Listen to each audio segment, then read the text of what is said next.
must succeed. Let's make sure that history never forgets the name. Enterprise. Guard out.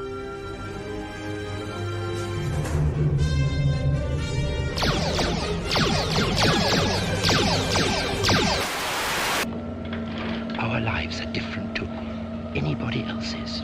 That's the exciting thing. There's nobody in the universe can do what we're doing.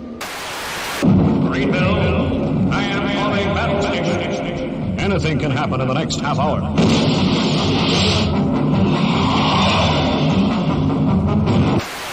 Oh, hundreds and hundreds, but don't worry.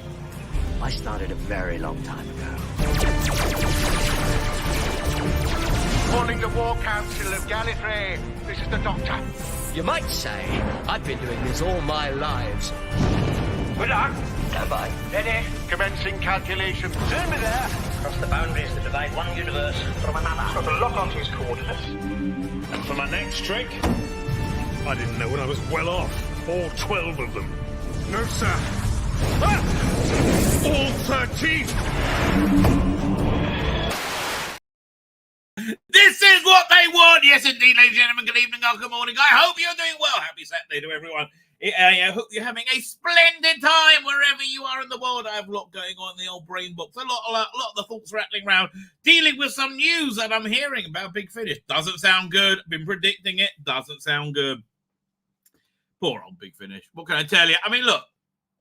Yes, they have fucked themselves in the arse, okay? I think that's the fair expression. They have fucked themselves in the arse. And if you're somebody out there who likes being fucked in the arse, God bless you. That I don't mean that as a derogative. I'm just saying, let's say you're somebody who doesn't like being fucked in the arse, like me.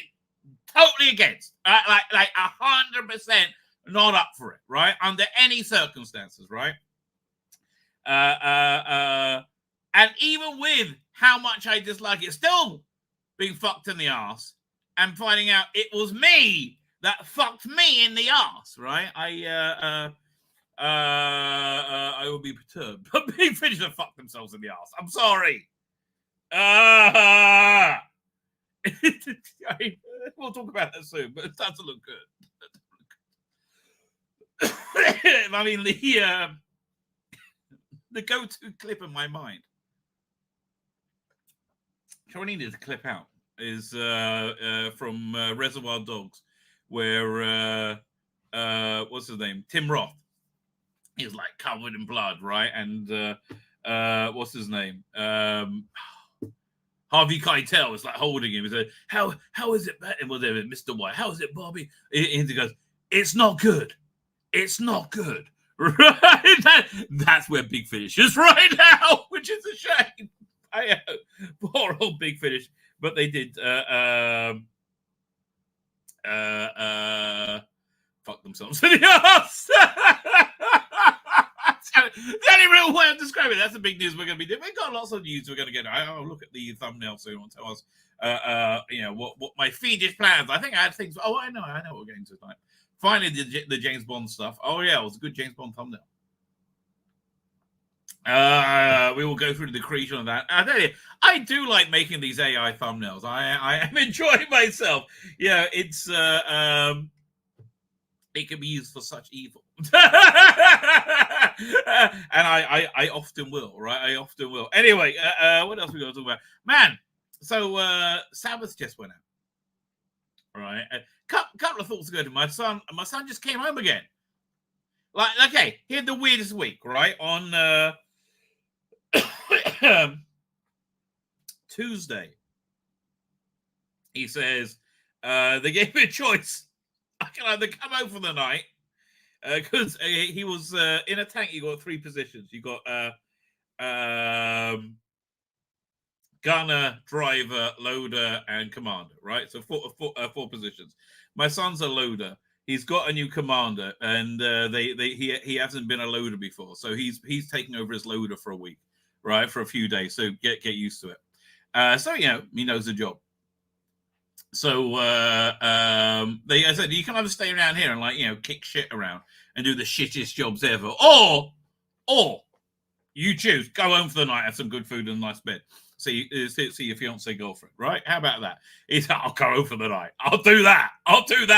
Can he kid that? Can he kid? I like his thinking. Anyway, so he so then he goes back on Wednesday. Then Thursday he says, coming home again. And then he's got my wife was really stressed out because she thought she might have to drive him back on Sabbath, which is we don't drive on Sabbath. I was like, look, it's okay, this is from a Jewish legal perspective. If you have to eat a bacon sandwich, to help the war effort, I think that's got out. Oh man, could you imagine? Here's the reason I'm thinking of bacon sandwiches, by the way. My grandmother, Nana, God rest her soul, lovely now. Everybody loved Nana, right? Everybody loved Nana. She was like this, nice, sweet little old lady. And then she moved to Israel after her husband died, and she had 6 months to live. And because it was so great here, she lived for another 10 years. Everybody loved Nana, right? Everybody loved Nana. One of the things she would do is make chutney and jam. So I've been making jam, marmalade, I should say, out of the fruit in my garden. I want to try and preserve it and revel a bit in God's bounty He has given me. And on a very real level, I want to do that. So because everything grown in Israel is called holy, right? It's good. So we I don't like letting it rot, right? So anyway, so I started making jam. Then a neighbor of mine who does these soups, awesome soups, Gordon Berkeley. Yeah, I've talked you through a few of them. They've been very good. He was also doing a kumquat chutney. I'm like, put me down for that. I want that kumquat chutney, baby. I want the kumquat chutney. You don't understand. I want it. It was good. Anyway, what's that? I'm just getting messages. What's that message coming in? Doink. Hang on. What is this? So I'm just sending Babylon 5:30. Yeah, that's that. That's what we should talk about that. Anyway, so I was making jam. Let me backtrack to where we were.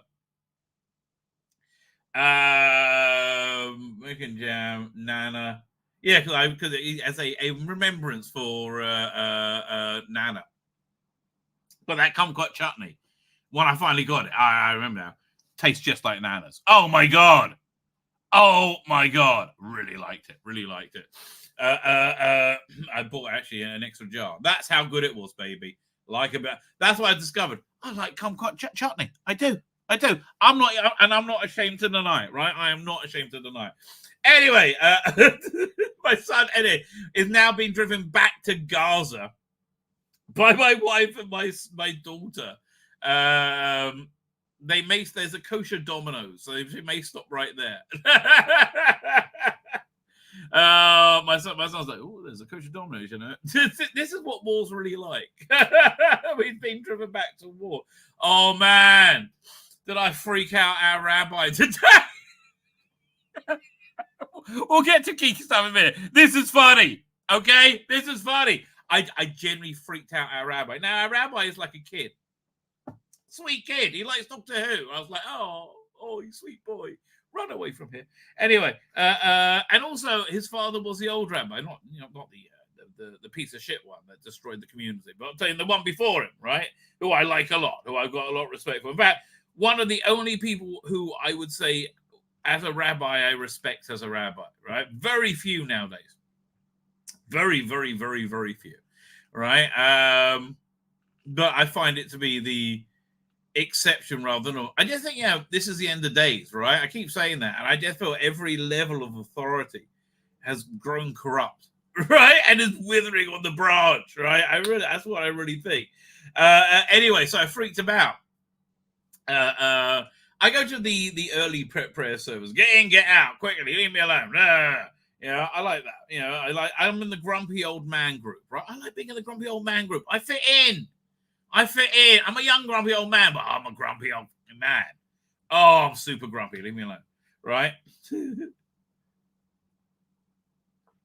Anyway, I am the grumpy old man group. Anyway, so then a friend of mine had a granddaughter, I believe. So I saw the husband. And I said, "Mazel tov." It's what you do. You go Mazel tov that way because congratulations. It's like you go and say that. And I saw his wife, so I wanted to say Mazel tov. So I said Mazel tov. The rabbi comes running over, and again, it's a little kid rabbi. He's okay, but like, oh God, I got to be gentle. That's the thing. People are shit scared of me because they're like made of tissue paper. Right, I'll just say something that I think is blatantly obvious, and everybody starts crying. I'm like, what's wrong with you? We all saw that. What's right there? It's like we're all looking at it. And like, no, don't say it. Yeah, it's weird. Like, okay, I can understand not wanting your secret to come out, but a truth that everybody knows. What the fuck? And they say, what's the big deal? We all know it's true. Anyway, it's weird that it is weird. So he came over and he wished Mazel Tov to me and Mazel Tov to this wife. I'm like, oh, thank you. What's Mazel Tov to me for? He said, your son got engaged. That's a couple of weeks ago. And I said, and he's got to survive long enough to do it. So and then he was like, oh God, he like looked into the well of darkness and he. And I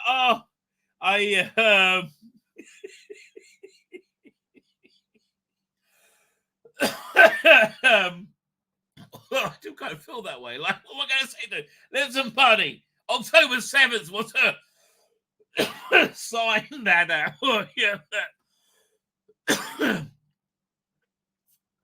October 7th was clearly a sign that God is super duper happy with us, right? Oh yeah, so proud, so happy with what we're doing. Clearly a sign of that, and of course our rabbinical leadership. It's a sign.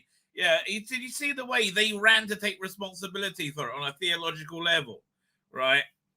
Oh man, and like how there's been zero discussion about what could have possibly led to this on the half of the Jewish faith. It's beyond me. Honestly, it's just be like. Anyway, so I don't want to crush this little kid. I'm like, that's what I have to do to cope, baby, right? I tell him something like that. But oh my God, dude. Look, he means well. The kid, he totally 100% means well, and I like his father a lot, which is Delia. That looks after him a lot, right? He doesn't know how much me respecting his dad has given him an easy time in life, right? He had no freaking idea. Congratulations to you, sir.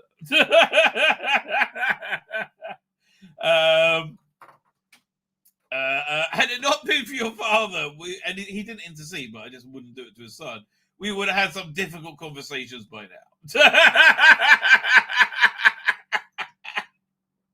Shall we say?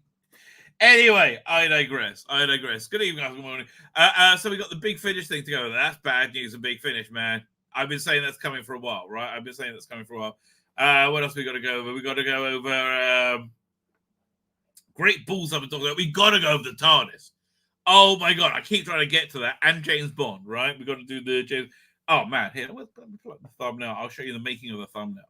Because, look, I have to say, this one I'm particularly proud of. All right, I think I've made this is a James Bond movie from a different dimension, right? I love it. Barbara Buck looks fantastic.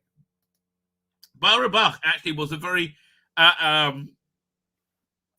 good AI model. Here we go. And the journey to make Roger Moore is also very arduous, right? Roger Moore was like tough to do. Here, one second, doink. These are Millie Gibsons. Oh, there we go. That's a Barbara Buck right there. Doink. I think that's the one I use. And then Roger Moore. Let me pull these up. Money penny. But here we go. Barbara Buck. Oh, there you go. So I mean, look to me. It looks like Barbara Buck. What do you want me to tell you? Very easy to do. To do. Like I mean, this one comes out a little bit more fake, but I'll still say, yeah, that's probably Barbara Buck, right? Oh, look, it's a picture of Barbara Buck. I haven't seen her. See, that looks like Barbara. I mean, at least in my fetid fantasy world, right? Which is really where I want to live, baby. It's just where I want to live. Now, making the Roger Moore, that was tough, right? This is how it originally came out. That's from Midjourney, right? So then, it doesn't really look like James Bond. So also, I wanted to make him a bit taller. So then in Photoshop, I enlarged him, right? Gave him different pants, that sort of thing. But then you see, I also face swapped. I face swapped this, right? That's how it came with Roger Moore. And look at it. That's really weird how much better it works. So strange, isn't it? Right? But that's how it originally came. It's like Roger Moore-ish, right? It's like it looks like a guy who, but it's not. Then you do the face swap. Dun, dun, dun, dun, dun, dun, dun, dun. What's that about? Agent Triple X. I bet she's very effective. Anyway, where are we? No, this is what, again. I just a perfect Agent Triple X, if I may say so, ladies and gentlemen. If I may say so, do I have anything? I don't think I do actually. I normally have stuff. No, this is all old stuff. Okay, good. We're actually caught up. We're actually moving forward tonight. Fine. Let us get to the chat. We have Darren Emmers here. How you doing, Darren? Thank you for joining us. Greetings and felicitations. Hope you are. I am well by Jiggery. I am well. Tutter says, I got rid of Millie Gibson, changed the show to fancy. Now there's one thing left to do. Bring back Geordie. Oh, I keep up. Oh, Sean from Review It Yourself. Oh shit, I got to reply to him. Just remember. Like said, we got to work on your northern accent. No, dude, you don't understand. The reason it's funny, it's a southerner doing a northern accent. It's both. It's like a friend of mine was watching Monty Python one time with an American, and they didn't work out why was John Cleese having that weird voice. He says that's his American accent. Oh, Dr. Great Balls Up. Yes. Top 10 bad ideas that just didn't work. Yes, we are totally going to do that. Fine. Anyway, we'll start with the Big Finish story, though, because, oh, man. Big Finish. Fuck the duct. The headline again. Big Finish. Fuck themselves in the arse. And look, God bless them. Love them. Many of them may enjoy much being fucked in the arse, but they fuck themselves in the arse. What can you do? Go woke, go broke, which is exactly what happened. It's exactly what happened. 5-6 years of shit that nobody wants to buy. Where's that Fugitive Doctor series? Really? Mate. Their entire worth is in their catalogue. It's in their IP. Right? That's it. And there's a lot of worth there. Hey, if anybody gets that catalogue, it's worth it. Right? That's very valuable. I mean, you got to renegotiate, unless it's already been done, contracts with the actors. But it's like that's very valuable. I mean, you could that catalog and any streaming service would make me sign up for that streaming service, right? If that was on Audible streaming, no brainer. I'm bet you're getting your $10-15 a month, especially if you're paying Nick Briggs to make stuff still. Right, make new content, 100%, right, 100%. Which you should be doing, right? But yeah, Big Finish look like they're fucked. Colin Archer's here. Really, YouTube complaining about ad blockers on a live stream? Yeah, well, it's YouTube, aren't they? YouTube always looking for new ways to be an arsehole. Always looking for new. God bless you, YouTube. Thank you for your platform. Always looking for new ways to be an arsehole. Matthew Pounder is here. How you doing, Matthew Pounder? Thank you for joining us. Tzvi Lebetkin says, Colin Archer, it's truly ironic about Big Finish's situation is that given their back catalogue, they could be a sort of so much under competent showrunners. They fucked themselves in the ass, baby. That's really what happened. Can I just say the South African as South Africa, not all of us support the shitty government of the IRS actors. Well, yeah, look, mate, South Africa, what can you do? I mean, it's like if you're a white farmer, you're fucked there right now. So weird. Look, it's weird everywhere. I'll say to my kids today, just can we get rid of everybody in government? Just just get rid of all this shit. Oh, go away. I can't just sweep them. Oh, God. Fuck. Okay, let's get some competent. Vivek Ramaswamy, you come in. Nigel Farage, some of you, just what the fuck out. Just get rid of what's his name? Mayor of London. Fuckface. Whatever his name is. What is his name? Sadiq Khan. There you go. What a useless mayor. I mean, like, it's going something to make Ken Livingstone not look like a fuck up. I mean, like, really, unbelievable, right? Unbelievable. So Hollywood Apocalypse. Yes, don't worry. I do not hold you responsible for the actions of your government, even if you vote for that government. Mr. Jekyll and Hyde is here. How you doing, Mr. Jekyll and Hyde? Lesbian Nana. No, it's not Lesbian Nana. Sweeter than Lesbian Nana. Lesbian Nana is a very strange person. Presumably Jewish law regarding kosher Sabbath must be adaptable to society and technology changes. Yes and no. Yes and no. Like, you can't drive unless you need to drive, right? So if it's a time of war, you can drive. Like, if you're ordered into if you're ordered to deliver a soldier, right, you can drive and you can drive home. It's no problem, right? It's a time of war, right? If you're like, taking somebody to the hospital, you can drive, no problem. There's nothing restricting you, right?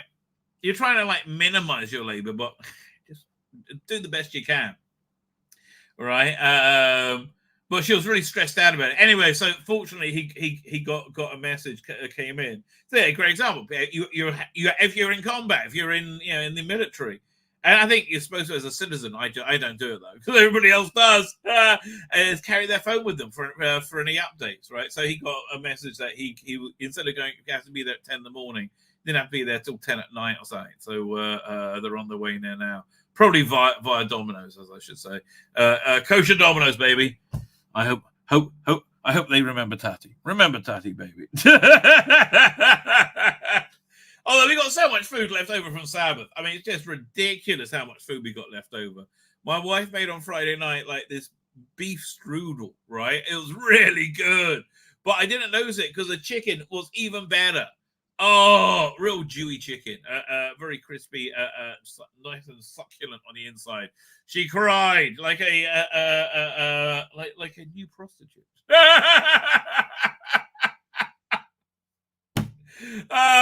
Honestly, one of my favorite lines I gave was not on this channel, it was on Dan's channel when they said the price of that book, that piece of shit prestige book, Doctor Who, whatever, just looked really boring, right? Like a really boring cover. It was like £45. So I said on the chat, £45? That's more expensive than a hand job, and it is. At least it was in my day, baby. Anyway. So yes and no. There's need is dependent on everything, right? And situation is dependent on everything, right? But yeah, so if it's life-saving or combat or war, yeah, everything's okay. Ordinary Balance is here, cutting up a storm on X, formerly Twitter. I love the other movie, X, formerly Twitter. There's a lot of good chats you've been in. I just watch from it as it goes past my eyes, right? I view it like entertainment. Sometimes I get involved. The new Collider article ranking the Doctors various incarnations is absolute garbage. I heard about that. We might look at that. But Gareth Morgan is here. How you doing, Gareth Morgan? Thank you for joining us. What else have we got going on? Doctor Who ended in 1989. Everything after has been self-indulgent fanfic by fans. That's an interesting allegation. Do I agree with it? Thing is, I'm confused because I liked it so much, right? So it's hard to say no. That's a not a legitimate criticism, because I'm letting my personal liking of it. By the way, that first Doctor Adventure Stephen Noonan thing, awesome. Can't wait to finish listening to it. It is awesome. It's like it's really good.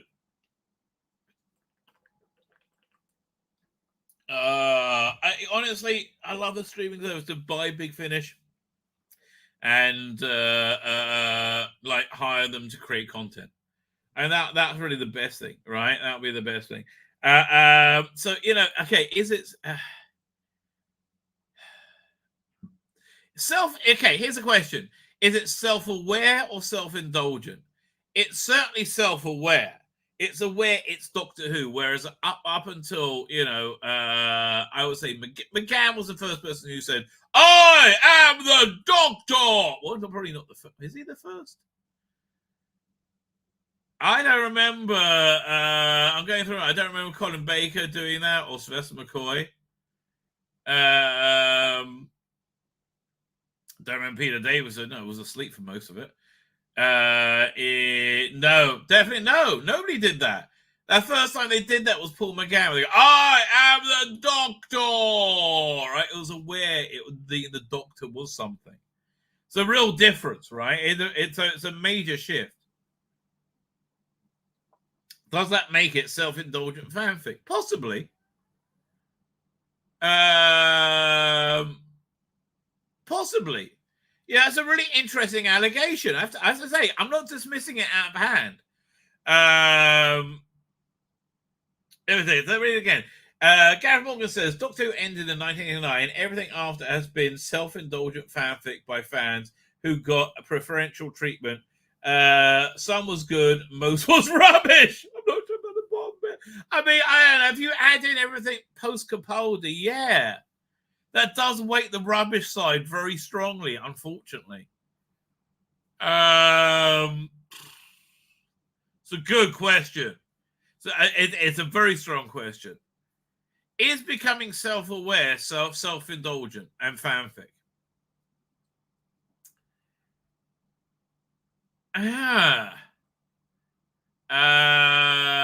Maybe. Oh, maybe it's the landscape it was made in. Okay, strong argument either way, right? I think strong, but I have to say, I basically loved everything up until Capaldi, right? I'm sorry. Yeah, like for me, it all felt like one unit. As I said, after Capaldi, they should have, I've said this many times, rebooted the universe, like absolutely rebooted the universe. So it's a Doctor, he's the first Doctor. First time he meets the Daleks, just like in the Dalek, revisit old classic ideas, right? But make it new, right? The mistake that both Chibnall and amongst the mistakes that Chibnall and also Rusty Davies are making is this real clinging onto the past. Right, and I think this clinging on to the past is to legitimize their version of Doctor Who, which is really a drift from Doctor Who. Now, that being said, I've said this many times. The bit for me when Shooty turned up on top of the roof onwards felt like great Doctor Who. I really enjoyed it. I liked his performance. The only thing that annoyed me was they referred back to Mavity. Like, give that fucking rest, Russell. Fuck me. A fucking stupid idea. Just give it a fucking rest. Okay, I understand you didn't realize how bad it will go down. It went down badly, right? Now, it's a major plot point which separates out this universe, right, from the original era. And I would say the revival era, too. Is that... it's not just self-aware. It's 1 second. I might have to. I got my heater in in the room next to me. It's making odd noises occasionally. No, still good. It's still good. There you go. More than it is, I turn off. Anyway, I digress. What was I up to? I was saying that the current Doctor is very self-aware, but so afterwards. I think after Capaldi, like again, beyond 14 regenerations, it just falls apart. Right? I think even if you just did another like genuinely good Doctor Who after Capaldi, right, it still would have been too many, too confusing, too long a history.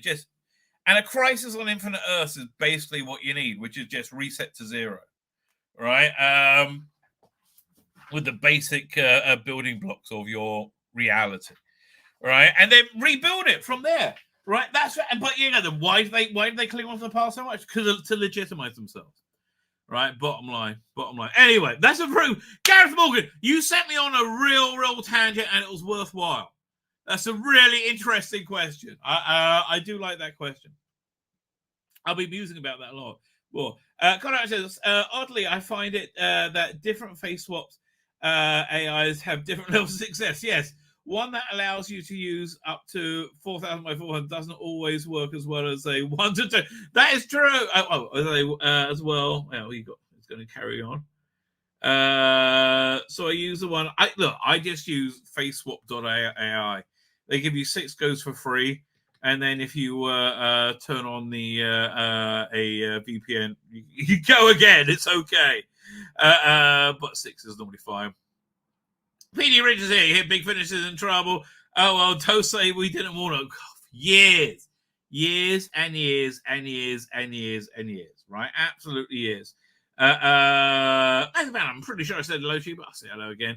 Lesbian Nana is what regressive school policing wants. Until the lawyers get still the lawyers start getting the people who assault them or murder off for initial human rights. I know, you're right.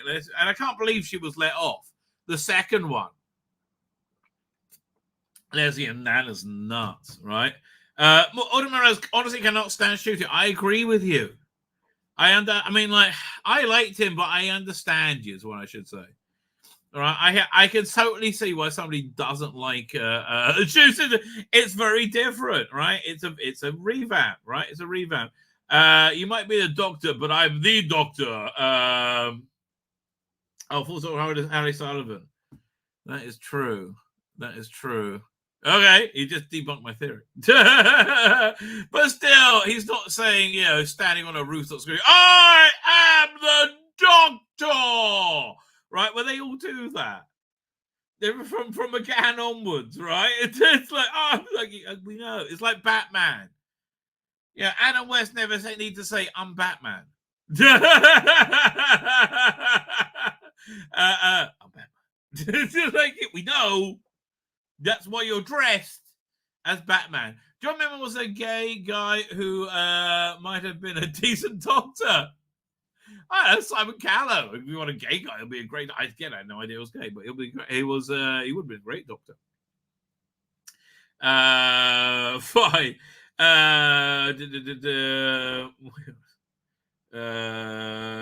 Okay, fine. I'm caught up with the chat. Where should we start? Where indeed? Oh yeah, there's a couple of we'll talk about a couple of Israel things. So that's redonkulous and funny. So we had the Supreme Court thing, the International Court of whatever. What's it called again? Human Rights. So that didn't work out. I was reasonably pissed, right? About the International Court of Human Rights. They didn't call for a ceasefire, which is basically the only thing that matters. But they did say, this might be genocide, but it's not, obviously. However, as a direct result of this, right? Direct result of this, this is what's gone down. Some of you know about this. UNRWA sacked staffers who allegedly participated in October 7th attack. US halts funding, and everybody halts funding to UNRWA. Right? UNRWA is a UN organization that relentlessly supports Hamas, and were involved in October 7th attack. And their reports were used in The Hague as fact because they're a UN facility. Masses evacuate Karney as an idea say many gunmen killed in the city. Yeah, there's been a lot of fighting there. Been a lot of fighting there. That's like their stronghold right now. Man, I hope they find some fucking hostages. Like, I just hope they find some fucking hostages. Right? I got to move this off the screen because it's making me sick. So he calls for the firing of the UNRWA trees as countries pull funding. Yeah, this is the end of UNRWA.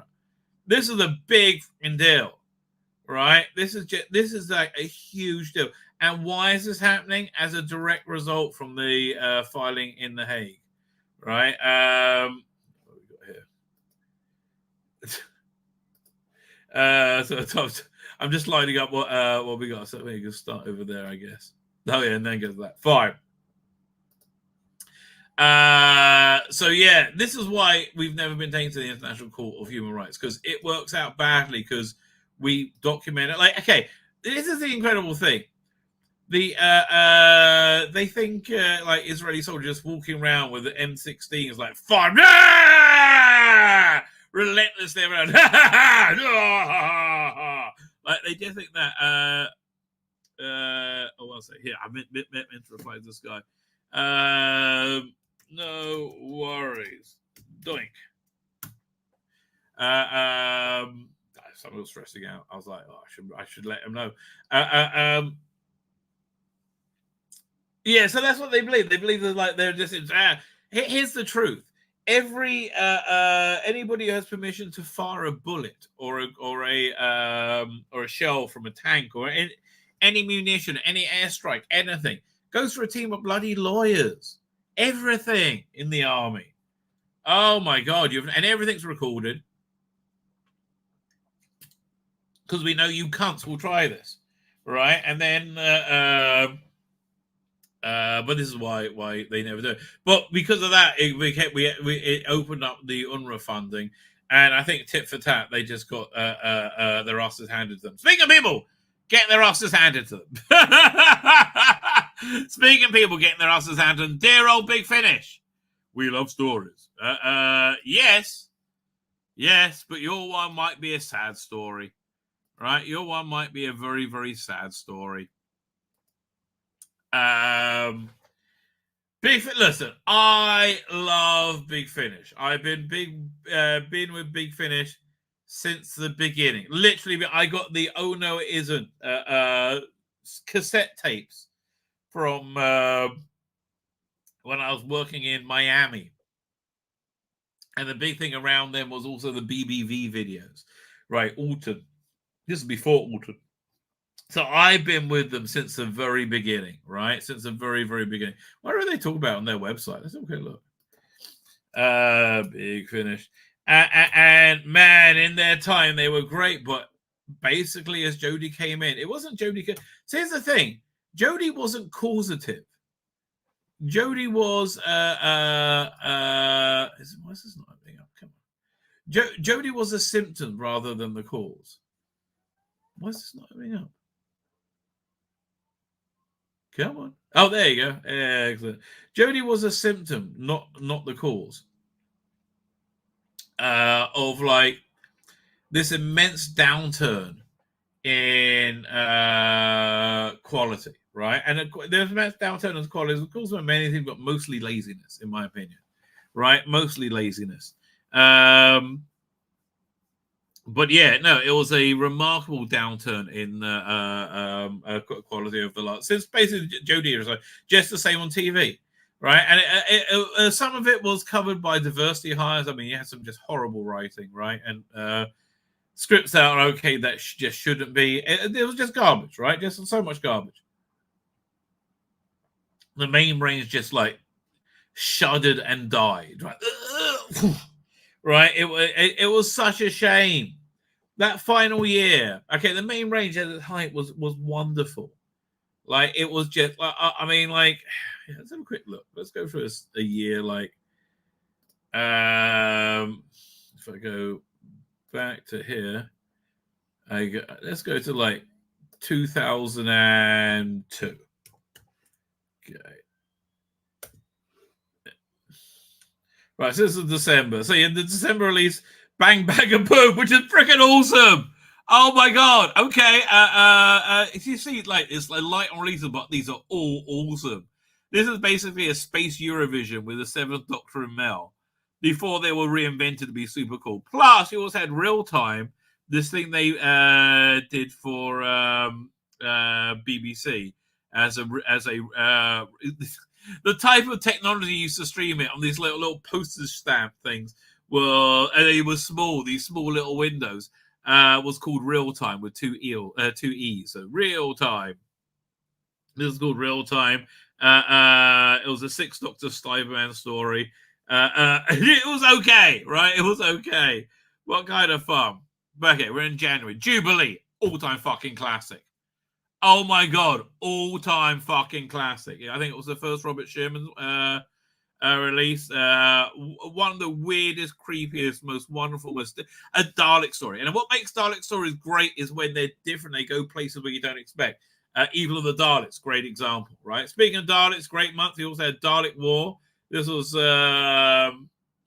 be Dalek Empire 2 or 3. And then he had No Place Like Home, which is a free thing to get in Doctor Who magazine. Yeah, Mary, this wasn't anything to really scream about, but I remember it more than most of the more recent ones. It was something with Erin, right? She was getting too close to be written out. You could have Erin and Fifth Doctor. Oh, that went back to Bernie Summerfield. The Dark Flame was a bit of a miss, I'm afraid. Sadly, it was in the Virgin universe, but the script was really ropey, right? It was a really ropey one. We got a lot of it. Judge Dredd, Dreadline, that was good. Okay, I mean, like, okay, all this content is so much stronger than anything they've had out in years, right? The Pirates, Bellatrix, Draconian Rage, Dalek. Okay, this was 2003. Doctor Who just got a green light. Creatures of Beauty. I love Creatures of Beauty. In that it's completely out of order. It's a Doctor and this a story. It's wonderful. Strontium Dog, Doctor Who Unbound. Oh man, it was just so much inventiveness just bursting out the seams right now. Oh yeah, you can feel them Reddit. Project Lazarus. Now they were generating their own mythology at this point, right? This was a thing called the Forge. They had in London in present day. The Unbounds again, just brimming with inventiveness. And Flip Flop again. You can listen to. This was back when they came in disc. They were in disc by now. And you had a black disc and a white disc, not 1 and 2, and you can listen to them in any order. It was a really clever script. Full Fathom 5. Oh, that was David Collins as the Doctor. Then we got the supervillain quadrologist. We headed to the. What was it? The 35th anniversary, is it? Well, it was 2005, it was 63, 73, 83, 93, 40th anniversary. As we headed to the 40th there, we had, so we're in the anniversary year. Man, 40th anniversary, a bit better than the 60th. Omega, so that was Omega story with Peter Davison. It was okay, right? Perhaps today, the 40th anniversary being a bit of a squib. But he jested at Scars. Oh my God. So awesome. This was like, what if the Valiard had won? Michael Jason, Bonnie Langford, so awesome. Oh, Judge Dredd, Code 99, Poison Seas, Bernie Summerfield, Davros. That's a Colin Baker and Terry Malloy, wonderful. Unbound, Deadline. That's with Robert Sherman, wrote it, performed by Derek Jacobi. Judge Dredd, War Planet. All these are great. All these great. Then you had Master, Arabella Weir, Unbound, Zagress. A bit of a dud, Zagress, I have to tell you. Look, it was a bold idea, very inventive. But here's the trouble. When you experiment, you try new things, sometimes they're going to fail. And that's what happened. I'd rather have this failure than stayed and boring, which is, what I felt the 60th anniversary was. Wormery was excellent, though. A bit of Katie Manning as Iris Summerfield. Iris Wild Thing, I mean. Caesarea. Again, here's where the inventives kind of went off the road. The whole Divergent art wasn't great. This was a two-hander. Wasn't that riveting. Shada was great though. Loved it. Creed the Criminal was much more normal at last. It was okay. Then Death and Dark. So where this failed is the Bernie Samuel went from books to audios, and you're supposed to follow them through both, and I didn't. Right, so that was a bad idea. Right, that was a bad idea. That has a fit. I love this one. Very experimental, very weird. I mean, we're in 2004 already. The Twilight Kingdom. I remember this had Villain from Blake Servant. Judge Dredd Jihad, that was excellent. Gallifrey. Oh, I remember they started the Gallifrey series.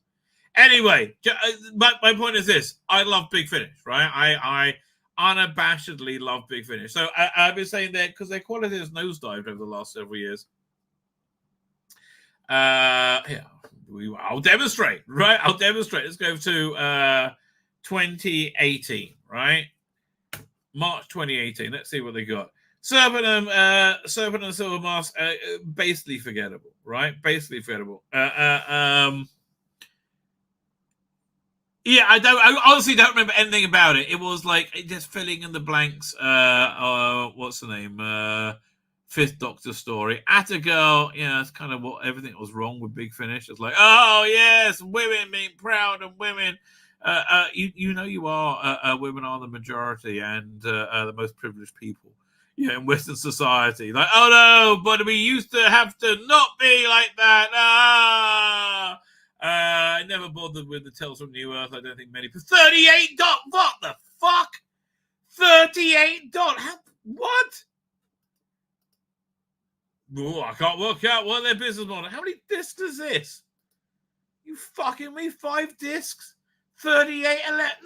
No one is paying 38.11 for this shit. Fuck you. Oh. Omega Factor. I got to drop them. Okay. This was good, actually. I have to tell you. Third Doctor's volume. This was... I mean, I like the Nick Briggs Sherlock Holmes, but this was definitely a holdover, right? You see, because it's got the old logos on, right? As soon as we get the Jodie logo, that's when it falls apart. Crossfire...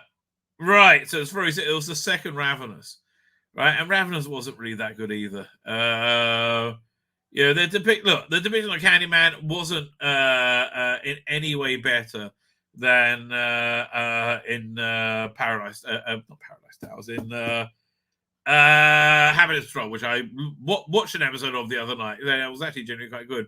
Halifax Rift, it was all like this guy in the unit in the 80s, this Daniel Hopkins thing. Didn't really work. It ran through a few stories. Jake Dubman, not really that interested. I think I got this one. I do have that.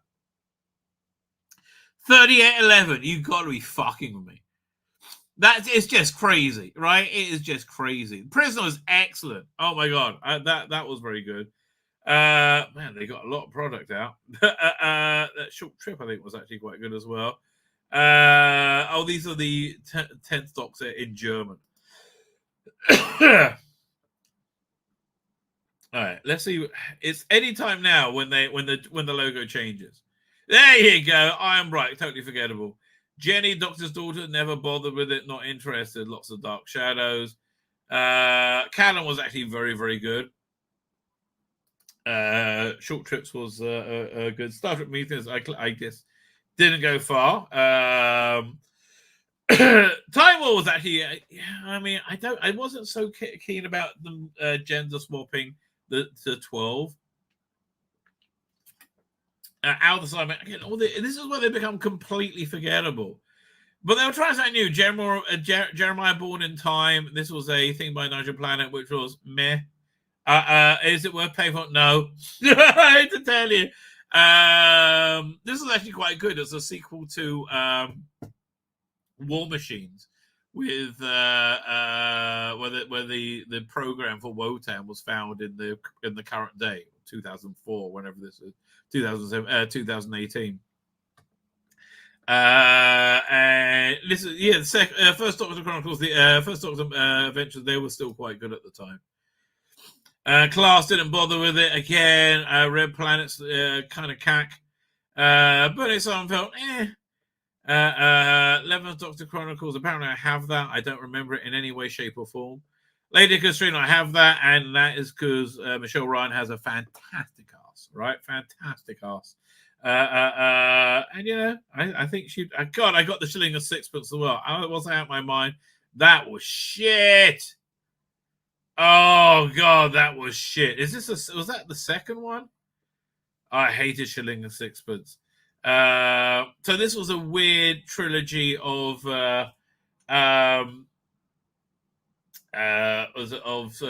McCoy stories with what's the name? Is this the one that had? Is it Bonnie Langford and Sophie Aldred? But is it also the one that had the werewolf from Greatest Show in the Galaxy, Mags, the character that you totally forgot and never wanted to see again? And they put through it could be, right? That was such a duff idea. This was actually excellent. The Dalek Occupation of Winter. That was a great missing story. Venture Too Many Targets, not really for me. Burning Summer, it was like it's celebratory stuff. It was kind of fun. This was old short trips they were releasing at the time. Which I had all of these. Holy Terror, this is good as well. Okay, so when did they slip in quality, right? Yeah, all this is still reasonably okay. Because there's a minute where it nosedives. I mean, like it really is. Where is it? Wallops Cross. Getting there. I think the first sign that things were really rocky was the Sixth Doctor and Perry. Oh God, that was an awful box set. Yeah, Hunting Ground. Yeah, everything. Again, all of this is completely. I mean, maybe they saturated the market, but all of this is completely forgettable. But I don't remember anything being actively bad. Okay, so this is all good. So let's go forward to 2020. Let's go forward a year.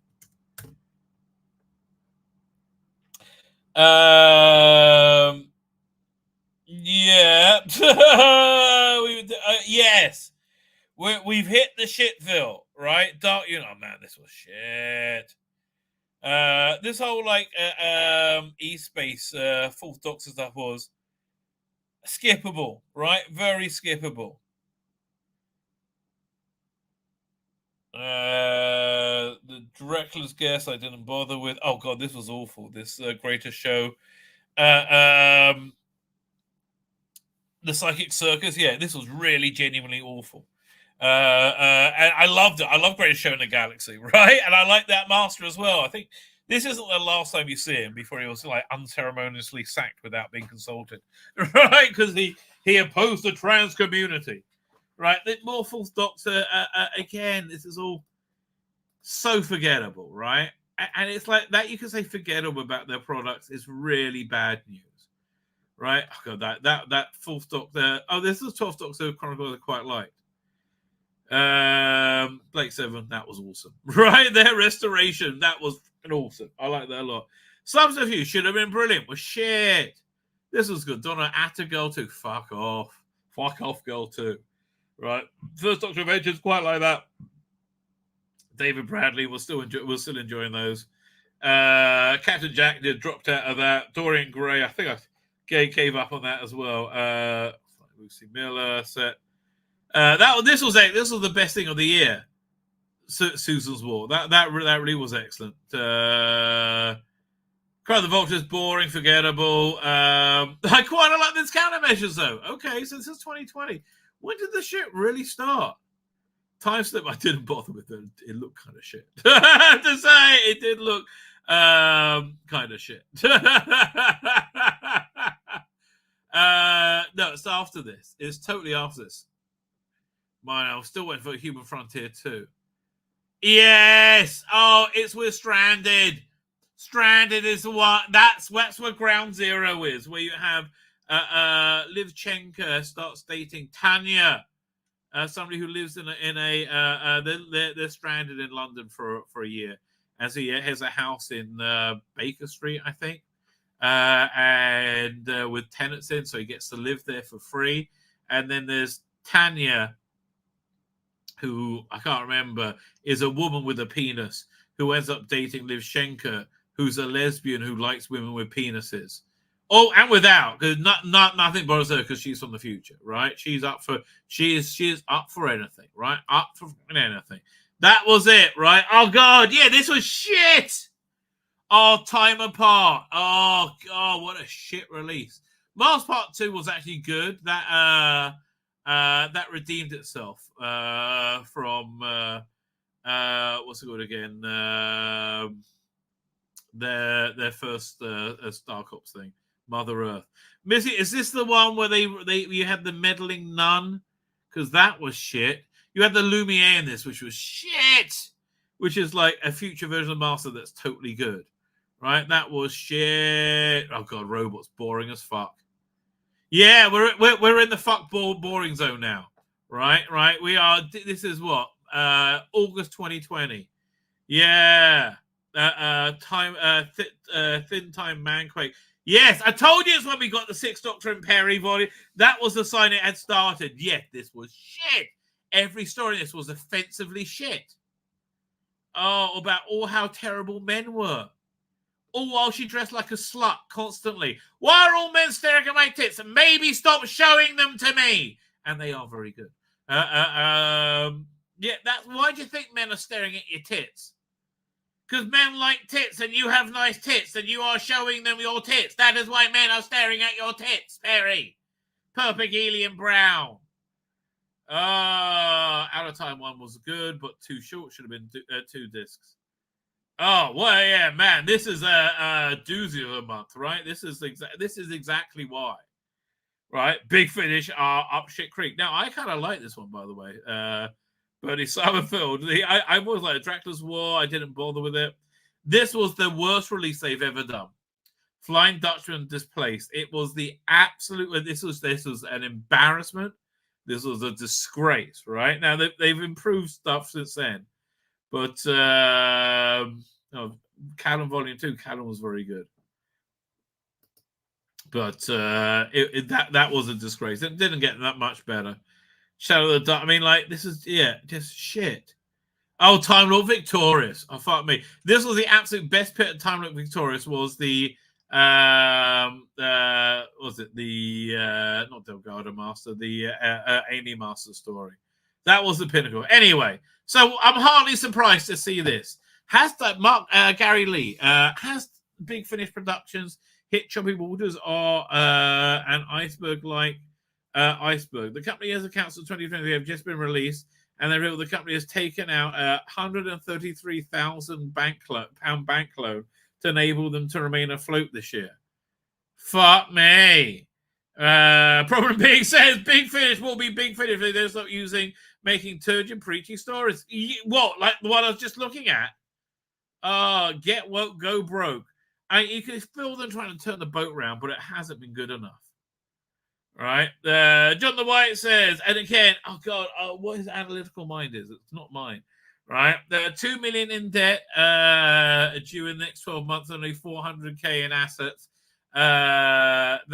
This was September, and we're banking on the 6th to pour them out the fire. I bet it hasn't. Oh my God, we said the same thing. And as others have said, Disney has no love for extended media, won't lift a finger. They are fucked, mate. Yeah, they are fucked. That doesn't sound good. Let's see what they've got coming up. But yeah, like Time Lord Victorious. Preachy stories. Shadow of the Daleks. Time Lord Victorious. Dull, preachy story. Oh, look, it's a female bounty hunter. Wow, I quite enjoyed Hearts of Darkness. So that being said, there's still something redeemable. And I actually kind of like the River Song 10th Doctor stories. The old stuff, get awesome. Go for the old stuff. Shadow Dark's fuck off. Oh, Wicked Sisters. This was shit as well. Right? This was they've been around for a while. The Tracer Twins, they was in the sequel to the Key to Time series they did with the 5th Doctor. They were like human tracers, and they had superpowers, and they got spun up with their own stories called Graceless, which were, they're probably, like, in hindsight, I'll probably listen and go, oh yeah, that's not really worth listening to. So anyway, this is a 5th Doctor Leela meet up with the Sontarans and the Wicked Sisters, the Graceless. And it shouldn't have had the Fifth Doctor theme in it, right? It wasn't really a Fifth Doctor story. It was a Graceless thing, right? It should have had its own identity, and it just didn't work at all, right? Did not work at all. I quite enjoyed these River songs with the 10th Doctor ones. Oh God, Plight the Pimp now. That was preachy, dull, boring stories. Grey Man and Mallet. Yeah, preachy, dull, boring stories. Man. Time Lord Victoria. Preachy, dull, boring stories. I wrote the robots. Preachy, dull. Yes, boring, preachy, dull stories over and over again. And then we had a breath of fresh air with the Master, which I really enjoyed.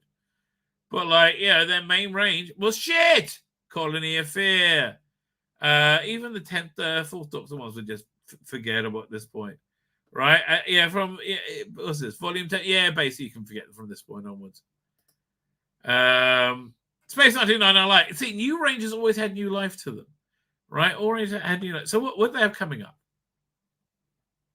For here, let's see what they had in. So let's do a quick look at what they had in 2023, right? How woke were they in 2023? We'll do a woke-o-meter, right? This wasn't woke. The Death Star I wouldn't call woke. I quite liked it, in fact, some ways. I never finished listening to it. I really should. This struck me as well. This was just woke central, which is why I stayed away from the Diary of River song. So they're pretty darn woke, right? Cass, completely worthless. Time watering, like what for? Jeez, this was totally. They were all to have that woman from the so wokeified, yeah. They all to have the woman from the Night of the Doctor in it, and totally worth it, right? Man, I really wanted this to be good, and it wasn't. It was like 70s Torchwood with Louise Jameson, and it wasn't good. Right, Class wasn't good ever. Nobody ever thought Class was good. Then we had a bit of see their relaunches at this time where they would try to turn things around. Really worked. Anything with Big Finish, anything Nick Briggs connected really worked. This is a great example. The First Doctor, the Itcherton incident, right? That was excellent. Meanwhile, things he wasn't working on, Shades of Fear. God, how generic. See, the generic title is always a sign of boring tack, right? Whereas the Itcherton Demon Song, the Itcherton incident, these are specific to this story. All the time and space. Oh, God, the return of Joe Jones. You stole my fucking money from me there, Big Finish, you cunts. Oh, well, I still never listened to finish listening. It is just unlistenable shite. So, in not doing good so far, it was reason that having what's the name, Neris Hughes, just inherently makes it a little bit woke. All I remember is this as being lots of women. 8th of March. Whoa! It's probably one of the best ones though. But whoa! Okay, I love Terror of the Master. UFO never got. Not really interested. I mean, I didn't really like the Big Finish. I really wanted this, but not $171. Oh, but man, that look. I wish they released that on books on tape. Get AI to read them, for fuck's sake. They why haven't you released those in books on tape yet? Copwomble morons. And they should give it as a free download to everybody who bought the book. Batman Road. See, this is not for me, but I'm glad they took an initiative to move forward. Oh God, completely. See, generic title, boring. High Frontier Volume 2. I reached the end of High Frontier Volume 1. I said, I've heard all the Star Cops I really want to hear at this point or listen to it. I don't need it. And I stopped in the middle. So, yeah, I can tell you. That's not a sign of how Vital Robots was boring cack. I hope Beyond Bannerman Road did well, right? Survivors New Dawn, not interested. No. Darkseid's not for me. Okay, so I enjoyed Once and Future. I thought that was by far the best thing, but more boring cack. Pioneers. Torchwood. I'm out of Torchwood. Leave me alone. Fine. War Doctor Begins. This was good, but I stopped. This was the last one I got. It was like Volume 5. And they did 4 volumes. It was one unit. Then there's the 4 and 5. I got the 4 and didn't get the 5. You work it out for yourself, mate. You work it out for yourself. Oh, woke crap. Look, that's it. Well, they just look, Genesis Tale. Fuck you. This wasn't bad, right? The Space 99 before that, woke crap, right? Not woke, but just forgettable. I never finished listening to this. Solitary Confinement. Arc didn't bother with. Wasn't Future I enjoyed. Wizard of Time Friendly Invasion. I don't really remember them. Stone Cold, don't really remember it. 7 Doctor Actions, Far From Home, didn't bother with. I don't like Sullivan Cross, essentially. I don't think they worked in any way, shape, or form, so I don't really like anything they're with. Among Us, leave me alone. I realized that the audiobooks were too long, frankly. They should have stuck to Terror of the Master, which is like 3 discs. 3 discs I would pay for. 6 disc is like homework, right? It's homework. Yeah, I see. I stopped buying Unit Nemesis, Masters of Time, and you bored me with your preachy stories, darling. Right? This was one. Genius of War. This was one of the best. What's the Future? That was fucking awesome. Oh man, that was awesome. As for Second Doctor Adventures, again, you see specific titles. Right, a genius like specific, not generic shite, not boring generic shite. Oh, I've stopped buying River Song. Travel with Hope. I mean, like, how much more fucking generic can you get? What's the Future? Well, not bad. I don't care. Orphan Quarter, leave me alone. I just don't care. Oh God, Doctor Purity Unbound. You've had a pretty woke year, mate. Okay. You've had a pretty woke year. My TV isn't it? This guy's going crazy again. Hang on. Might have to unplug it. Yeah, get a sec. Let me go unplug it.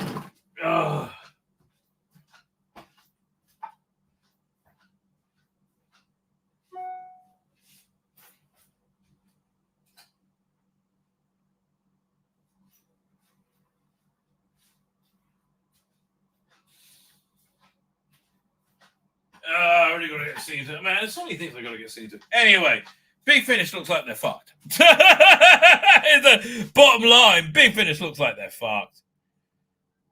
And they got it. So they got to generate how much profit?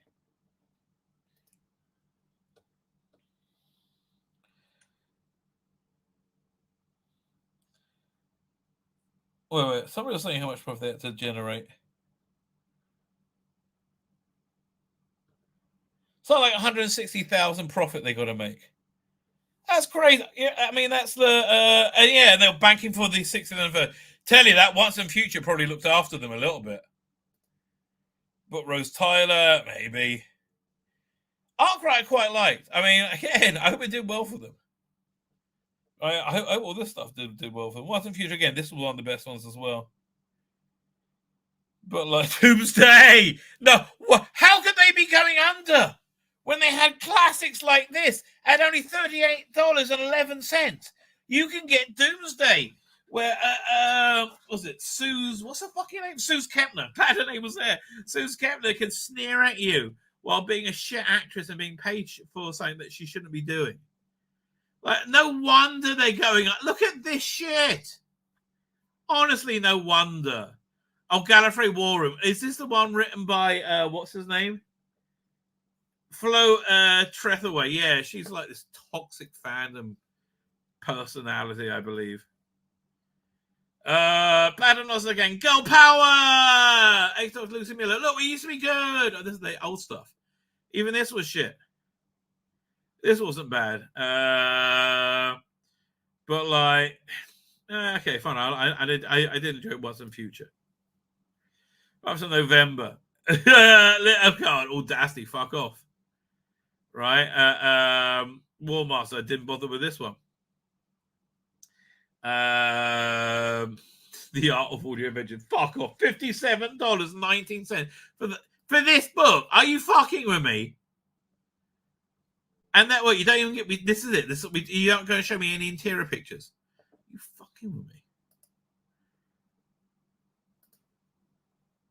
Like, are you out of your mind? Who do you that's just crazy, mate. I'm sorry. Box of Dread, don't care. Broken Hearts. Well, at least that sounds somewhat to do. Everywhere and oh God, leave me alone. Everywhere and anywhere. Again, you know, if you didn't keep slapping me in their face with non-white women connected to shit, right? I'm sorry. Now you conditioned me to think that, and if you got non-white women, it'll be shit. Oh look, speaking of non-white women, things that be shit. We have Audacity. Oh yeah, okay. They've been woke as fuck. They deserve. I never didn't bother getting this. They've been woke as fuck. They deserve to go under. Fuck me. I gave them a chance here. So let's see what they got to pull themselves out this death dive. You could oh look, more Tanya. Yay! Because everybody that's not going to have any bad effect. Who reads this? Beth Chambers and Rebecca Root and Dan Starkey. Fuck off, man. So that might be the best novel in the world and come with a free hand job from Millie Gibson. I'm still not fucking interested. This return to normality, right? Man, look, we're normal again.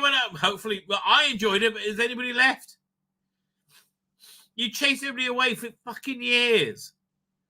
Oh, you don't want to be progressive? Oh, well, what? You don't want to say chicks have dicks? Fuck you. This is excellent. First Doctor Adventures Future. This is fucking excellent. Steve Noonan is the man, right? Haven't liked any of the Thunderbird stuff. And notice that both Star Cops and what's his name? Sometimes very rude aren't box sets, but spread out over 4 months.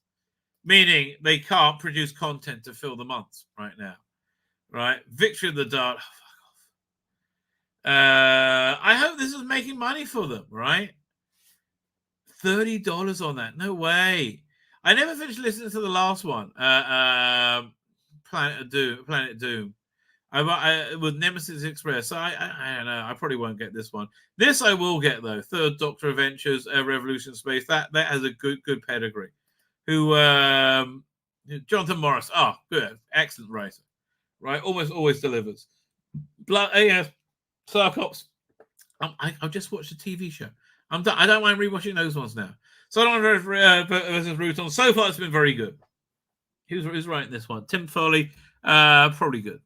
Not interested though. Sullivan Cross. Oh look, non-white people. Yay! We're not racist. You weren't racist beforehand. And like, I'm sorry. This what's the name who plays Cross? Naomi Cross is just not very good, frankly. And because of her, I haven't got most of her stories. That she goes from like she was with who was she with first? She's been with the Seventh Doctor. She's been with Unit in Nemesis. Where else have they been? Hang on. But it's like no one's chasing this woman, darling. I hate to be the one to Eleanor Crooks. Naomi Cross. To oldest first. So she first appeared. So over here. Yeah, so I first appeared with the Seventh Doctor. Man. Then she went into Unit. Was she in anything before? So it was in Unit and then the Seventh Doctor. So the Seventh Doctor, I think, was a prequel. I don't know. It's all like in a different timeline. But I think the first time you saw it was probably in Between Worlds. And then Solomon Cross AWOL. Right? I think it's probably the first time. But like, yeah, I was completely not sold on her. I'm sorry. It was clearly, it was a diversity hire. Don't diversity hire. Get the right people. You could be. I was reading the Doctor Who comic strip with Sharon. Like, do more comic strip adaptations with her. Fucking hell. Now, I've been burnt. I was burnt in the last classic Doctor's New Monsters. No, not going for it, mate. Boring as hell. Sixth Doctor. Has been a long time since you've intrigued me to buy anything. This is March, right? We're in January. Zero information. Think it's been recorded? I don't think it's been recorded. I want to be surprised if this isn't coming out. And maybe it's been recorded, but I wouldn't be surprised if this isn't coming out. Yeah, this is coming out. But if they don't have it when it was recorded, I wouldn't think it's happening. Yeah, recorded. This is April. Fuck me. They don't have enough revenue to make this. Bottom line. This one they might have recorded already. Yeah, you see, I can tell. Man. It's got a quartet of like new writers. Like Lou Morgan, it's not a new writer, but like it does have the meddling nun in it as well. That's the thing. Look, Big Finish, they just fuck themselves in the arse. Should be the title of this video. Big Finish, fuck themselves in the arse. Do you reckon Echoes? If it's got a name, it probably has happened. That's a fair. No. Not me. And what? Do you reckon it's happened? I don't know. Let me see. Backstage. Oh, it happened. It's interesting. Sometimes it happens, sometimes they haven't. Look at. I'm surprised Chris Eccleston hasn't, because no. They used to record them well in advance. This probably has happened already, though. I think they recorded, 2020, right? They recorded these years ago. I hope they've still been recording. I don't know if I'm getting this. Like, when's this coming out? June. I don't know if I'm getting the first part was somewhat cack. Has it been recorded? That's the question. I bet it has. There you go. Look at that. I can always think they released the first half. Must have recorded it back to back. But they're fucked, mate. I hope they recorded this. No, I love the second Doctor Adventures. I hope but look at that's all that's planned for July. Shit. Look at this. Normally it's filled up by now. Right? Has this been recorded? No. No, it doesn't look like it. Yeah, Big Finish is going under. I think that's it. I think that's got to be the message, right? Big Finish is totally going under. Me. Uncharted. Unhappening. I hope they're bought up by a streaming company, right? And Big Nick Briggs is employed to make new content with them. I bet this has been recorded. They record that. Oh, no, they have not. I'm surprised. This has certainly been recorded, even though we have no idea who's in it. But this has certainly been recorded, right? I'm sure that has. But I doubt this has. Nope. See?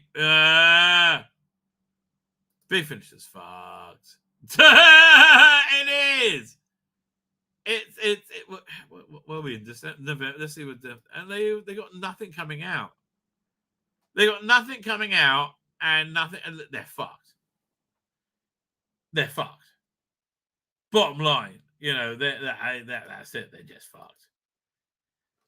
With a Big Finish.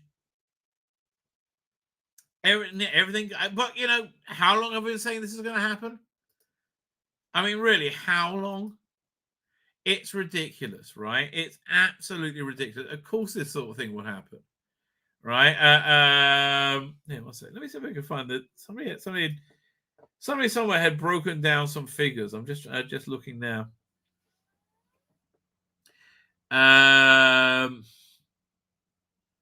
Is this it? No. Let's have a look.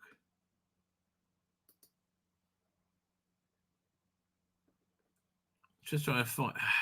This was just what I'm looking at. It's just look, sad. It is sad. Many mistakes. Look, you know how great Big Finish was? That I'm sad this is happening when they so deserve it. Right? They so deserve it, and I am still sad it's going down. Right? I wouldn't buy stuff too far in the future, quite frankly. But here, look, I just saw this story as well. Why is Big Finish going under? Because of shit like this, right? This isn't about Doctor Who. This is about this narcissist girl. Me. Smug little me. Look at me. Me. And you know, she's like a Palestinian Hamas loving, you know, socialist moron, white people hating, average person working me. Smug little me. I mean, like, fucking hell. Oh, is your what's the word? Imposter syndrome kicking in yet? Like, it's again, why are they going on? Because of this. Now, look, if this gets good reviews, if people tell me it's good, I will absolutely apologize. I can't imagine it's any good. Like, I'm sorry. I've been programmed to understand when I see this face, it's what I'm going to see next isn't very good, right? That's exactly what I'm going to say. I'm a programmed thing. It just isn't very good. Me. Yeah, but Big Finish, they look like they're fucked, right? They do look like they're fucked big time. And so we're going to quick look at the chat, and then we'll there we are. We'll go back that far. Actually, I think I went that far. Fugitive Doctor set from from character options. It was a mistake, says Autumn Barrett. Absolutely. Now we've got them better sales of the 20th anniversary of the 5 Doctors set. But no, go like who's buying this stuff? Big Finish, we love virtual signaling. They do. Look, they fuck themselves in the arse. I don't know what to tell you. Next time you want to make sure he's not pissed with me. Okay, I guarantee you he's not pissed with you. I guarantee you, right? I saw you disagree with me. I guarantee you he's not pissed with. I mean, I should put him words in there, but I guarantee you he isn't. Right? No, it's like it's okay. You hate it. It's like and like look. His point is this, which is what I hear, that I think people are being reactionary, probably as a reaction to the Star Beast. Right, and also Mavity and Black Isaac Newton, right? I think people are being reactionary to that. Granted, the shooting upward Doctor is unrecognizable from classic Doctor Who. I agree with you, right? I absolutely do agree with you. Is it any good? It hasn't. For me, it hasn't put a foot wrong yet. There have been a few like sly, silly gay references that shouldn't have been in there, like Snowman and the gay dancing scene. Right? It's a production in disarray. Yes, it strikes me that it is. I think Millie Gibson was fired, and I think Millie Gibson was fired, and I think was it Vashta Narada, whatever her name is. See-through veranda, so whatever fucking name is. Like Millie Gibson, I can remember because that was a name, not like an ingredient to a curry. And I'm sorry, I see-through is a common name. I'm sorry, I've never heard it before.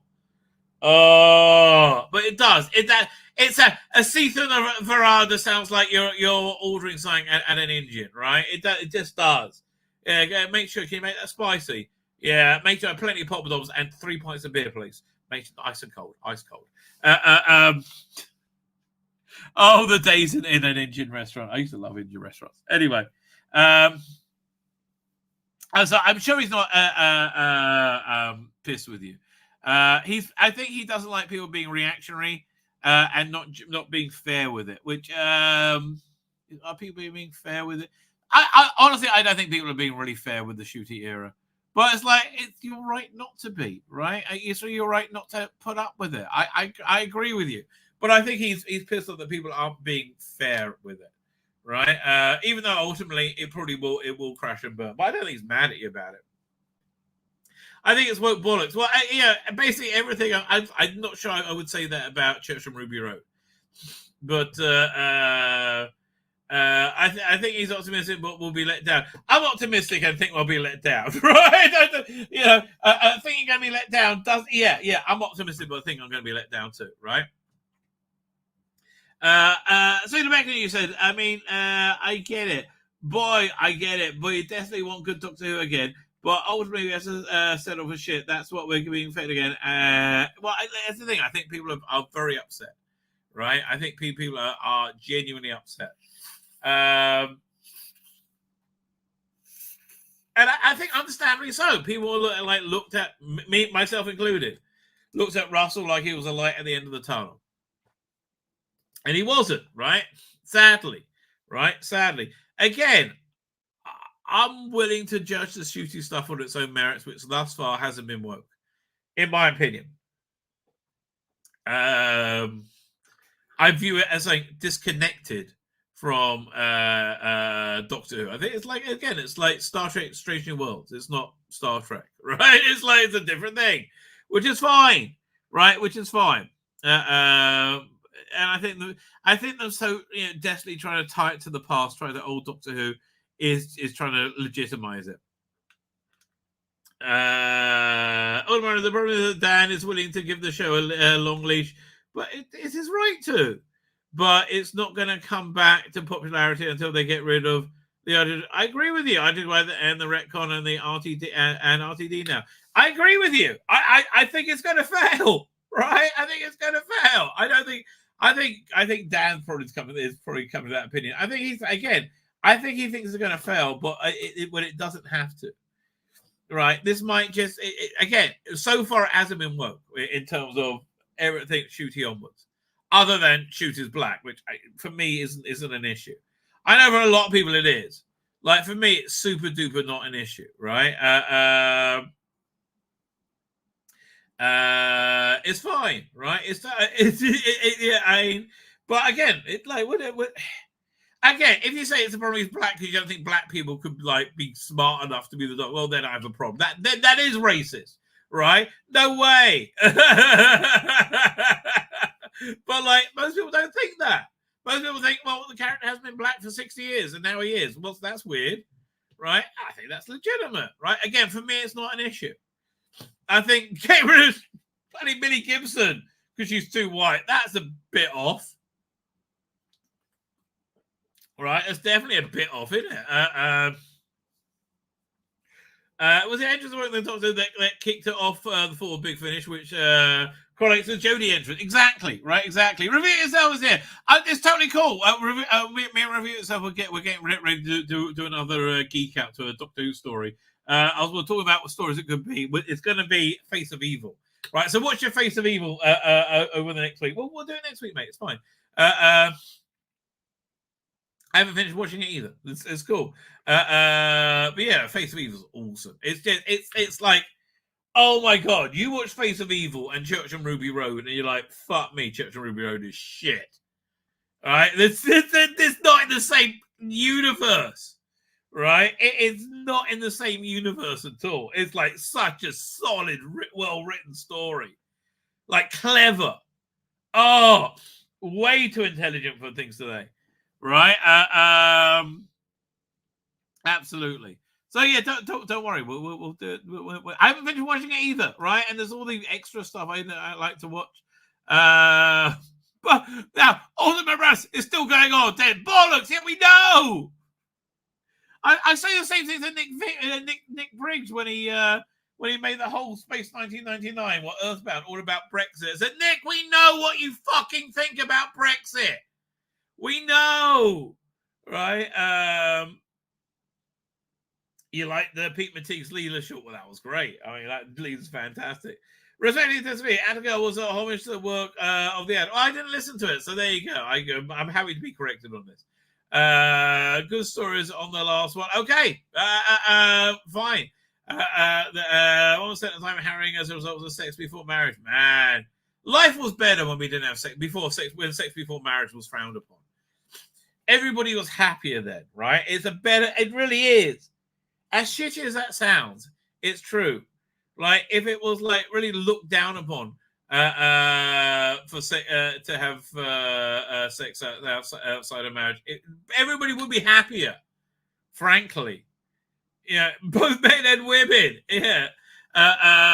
They've done a lot of man hating at this time. I agree. I didn't realize it got worse in 2023. 2023 was like, I had to go through it to go, mate, this is shit. Right? I would like to see their actual sale figures to see which lines are most and least. Oh, wouldn't that be fascinating? Maybe it'll come out when they go into receivership, right? Which I think probably those records will come out. Class not too bad. I bought 3 copies for my nieces. It was okay as a one-season show, but it outstayed. Was that the weird thing? I thought Class everybody looked like they're in the 30s. I didn't really understand it, right? Yeah, there's always a mechanism given Tiny. I understand. Tiny is what we also, mate. Autumn. No one's disagreeing with you.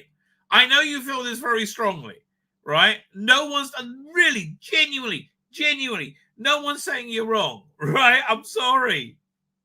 So like 5 days of the month left, and the last 2 items for January are still showing us coming soon. Well, that often happens, right? That does often happen. I've ordered one of them, so I'm looking forward to seeing. What is it? What's coming out this month? It's Sontarans and Altons, isn't it? So that's got to be out, right? That's going to be in the can, right? Oh, no, it's not. It's, I'm looking at this month, right? This is January. Right, sorry, I was looking at next month. So that's a Star Cops release. Yeah, but these are in the can. Come on, the Thunderbirds. Like, yeah, no, these were recorded last year. So that I would be surprised if they're not coming out. I mean, maybe. I don't know.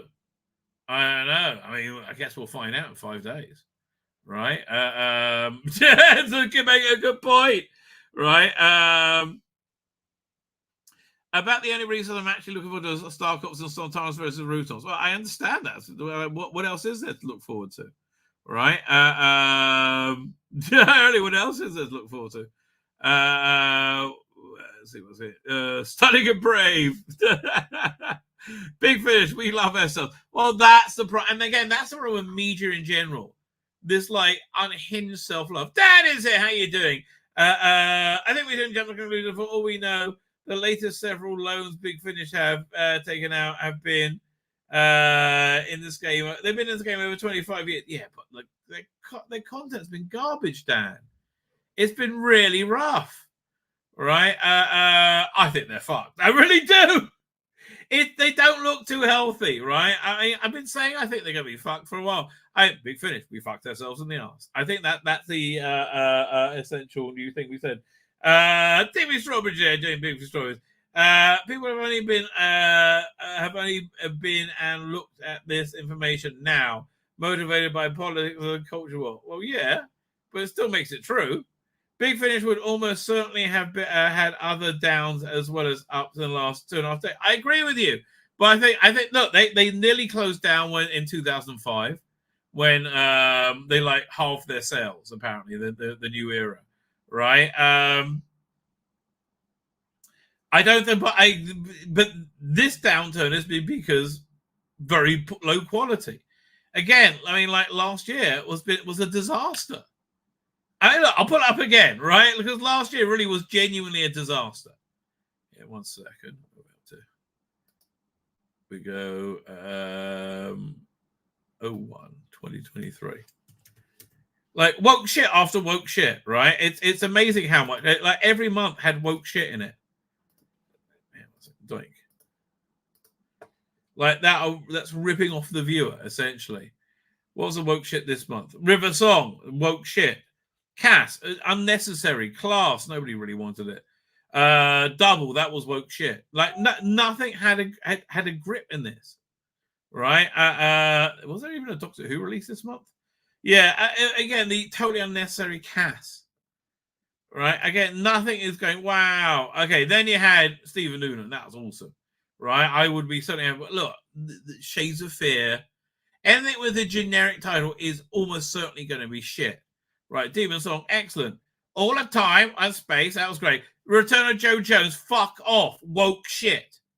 The 2023, when they're relaunching everything, they had no room to do woke shit, and the Return of Joe Jones was an entirely woke shit.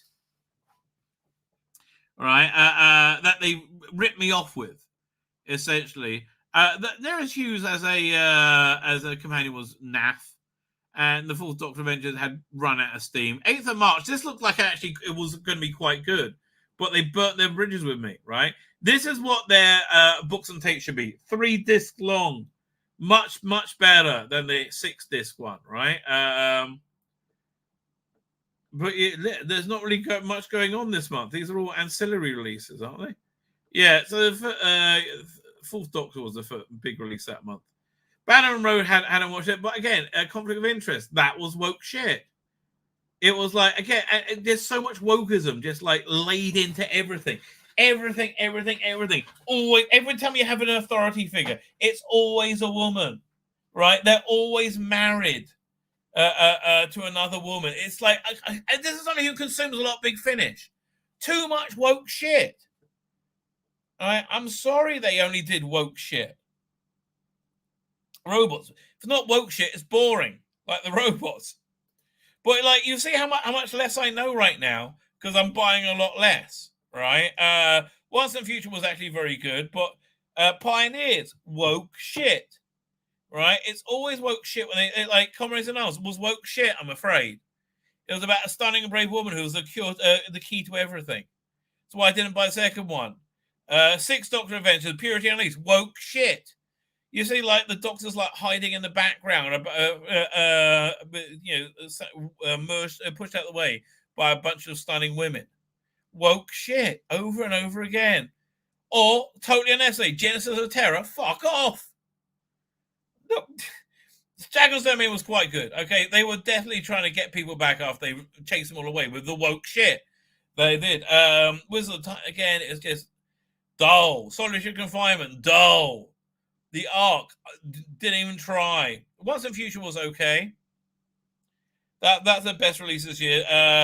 This Weeping Entity. Oh look, Seventh Doctor, Far From Home, woke shit. Anything with what's the name? Naomi Cross is woke shit.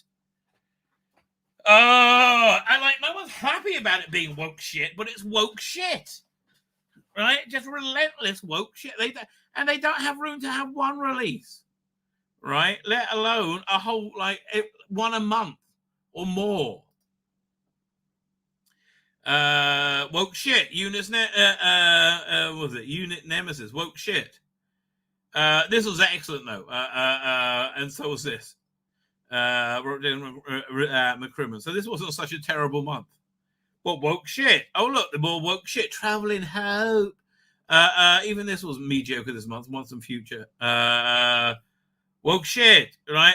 Super woke shit. Is that they don't have room to do? I mean, just look at the quality of this. Who would want this shit? A bunch of dour women in space.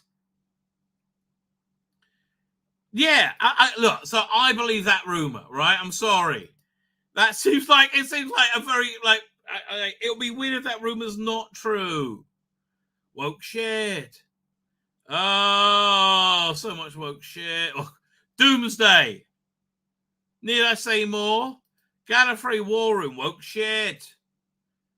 That was good. Third Doctor Adventure was good. Back on form that month. All right. Audacity. Super woke shit. They try to relaunch the range with super woke shit. Right? I'm sorry. This was 2023. They should have known better by then. Right? They should have known better by then. So I look, while I love Big Finish, I see them going under. I see this being I don't see them being here a year from now. If they have 2 million in debt and 400,000 in assets, they're dependent on sales. And they're not getting them. Why? Because they do too much woke shit. And even if they do something that's not a woke shit, because they've done so much woke shit, no one's willing to give them a punt.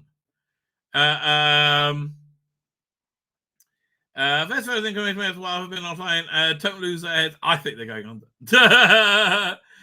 It's a release pattern, same as that. No, it's not. They changed it. Oh, clearly, Star Cops and Sontarans versus Routons were conceived as a box set. I mean, this is a new release pattern, right? And I bet they haven't recorded a lot of it. Take a little time putting 2 and 2 together and coming up with 5. It's not outrage. I don't think it's outrage. It's like saying, "Oh, if those numbers seem bad, I don't know." And it seems logical they would do badly because they've chased away customers and they've made a bad product. And this is somebody who fucking loves Big Finish, right? I absolutely adore them, right? Now I'm trying to catch up. I'm nearly caught up with the chat. Of course, I expect the cost of living has affected the makers, but yeah, absolutely. Yeah, it's like, you remember when we had those great Trump years when we all had money, right? They were all going, yeah! Remember that, right? Yeah, those Trump years let you stay alive, right? No, it's not. It's a huge loan, right? It's to be able to pay off the debt they have. They need to be making $160,000 a month in profit, right? That's not going to happen, right? I'm sorry, that's not going to happen. They're fucked. There's no way they're making $160 a month in profit. I mean, right, from what? Yeah. This is what I used to say, kids at uni, keep your egos under control. They can't. That's the trouble. And it's our fault. Look, we created an era of like narcissism with social media. Like if I should point out, I'm in the chat here and haven't heard Tzvi's commentary. Lol. Says that.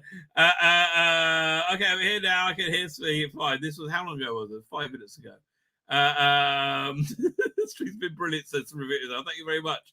To clarify, not arguing Big Finish will probably go through a hard time, or it isn't of their own doing, says Dan. I've been doing less ever too, but reporting I've seen elsewhere is I haven't seen any other hysterical.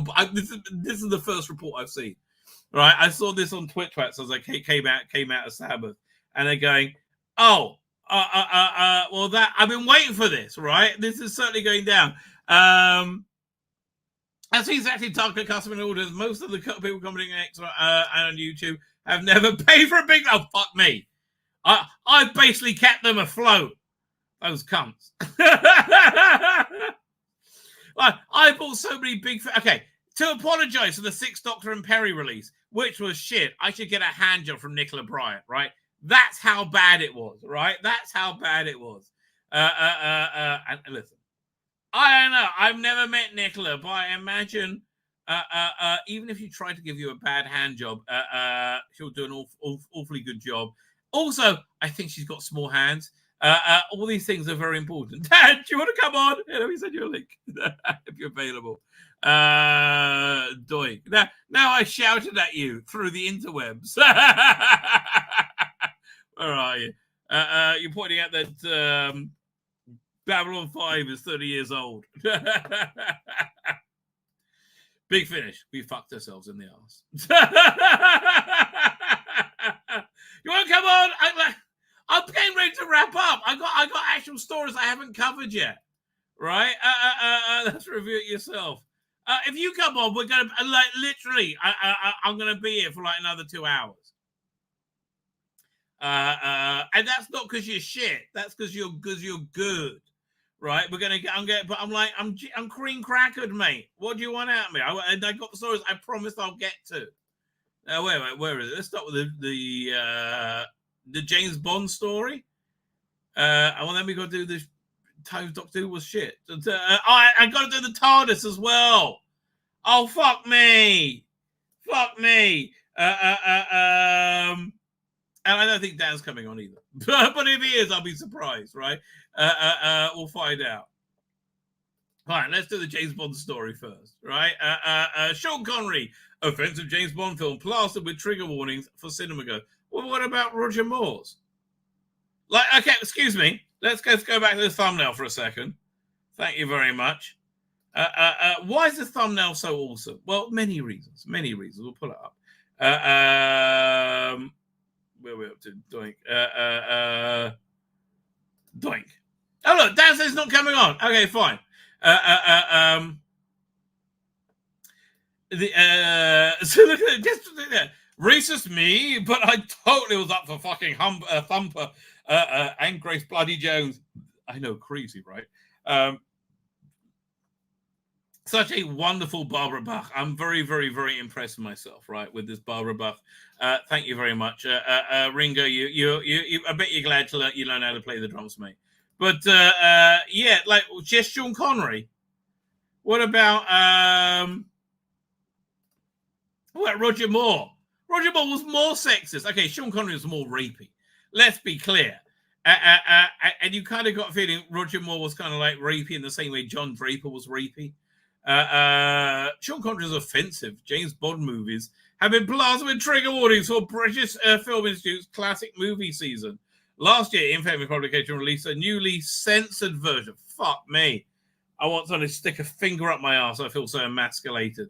Oh, God. Fuck me.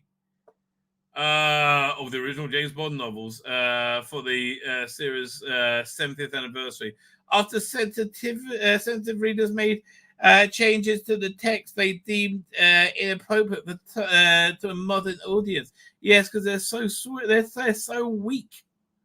And now, early 007 was facing a similar scrutiny as the British Film Institute labels Sean Connery movies and other classic 60s and 70s with trigger warnings for potentially offended 21st century cinema. Then don't go to the movies, you fucking cunts. Right? And I say that with no love whatsoever. Like, you don't go to movies then. Oh, God. These fucking morons that went to public school and university. Anybody with a university degree should be prohibited from making any decision whatsoever. God, what cockwomble morons they are. As it were in Daily Telegraph, the BFI cinema on London South Bank has warned visitors, please note, many of these films contain language, images, and other content that reflects views prevalent in its time, but will cause offense. Won't cause offense to me. In fact, this trigger warning is causing more fucking offense to me, you offensive cunt. Don't you offend me. As they did then. What? But will cause offense today, as they did then. If it was prevalent at the time, why did they cause offense then? They didn't cause offense then. What the fuck are you talking about? God. Oh, if the BFI was a guy, he would need to be kicked in the balls by Tony Soprano a few times, right? That's really what needs to happen. The Connery Bond movies in question are 60 was Goldfinger. Oh, that racist piece of shit. And the 68 You Only Live Twice. Well, that is a racist piece of shit. When James Bond becomes Japanese, that's a racist piece of shit. But it's our racist piece of shit. Leave our racist piece of shit alone.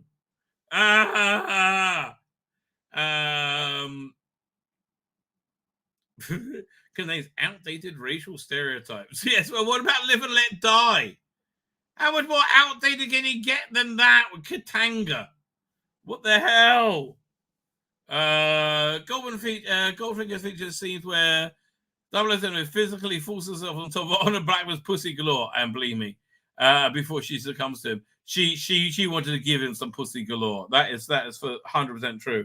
Where are we up to? Meanwhile, the Japanese set you only live twice includes James Bond in yellow face. It is wonderful. And like really bad yellow face as well. Like you'd be like, what's that shit in your face? Sean, what are you doing, mate? And in one scene, the spy is told In Japan, men come first, women come second. Which one replies, I might retire here. So what's wrong with that? Again, how is that not okay? But Bond, what are you doing? Why, I'm keeping the British end up, sir. Da da da da da da da da. Nobody does it better. Oh God, how is that okay? None of this makes sense. None of this makes sense.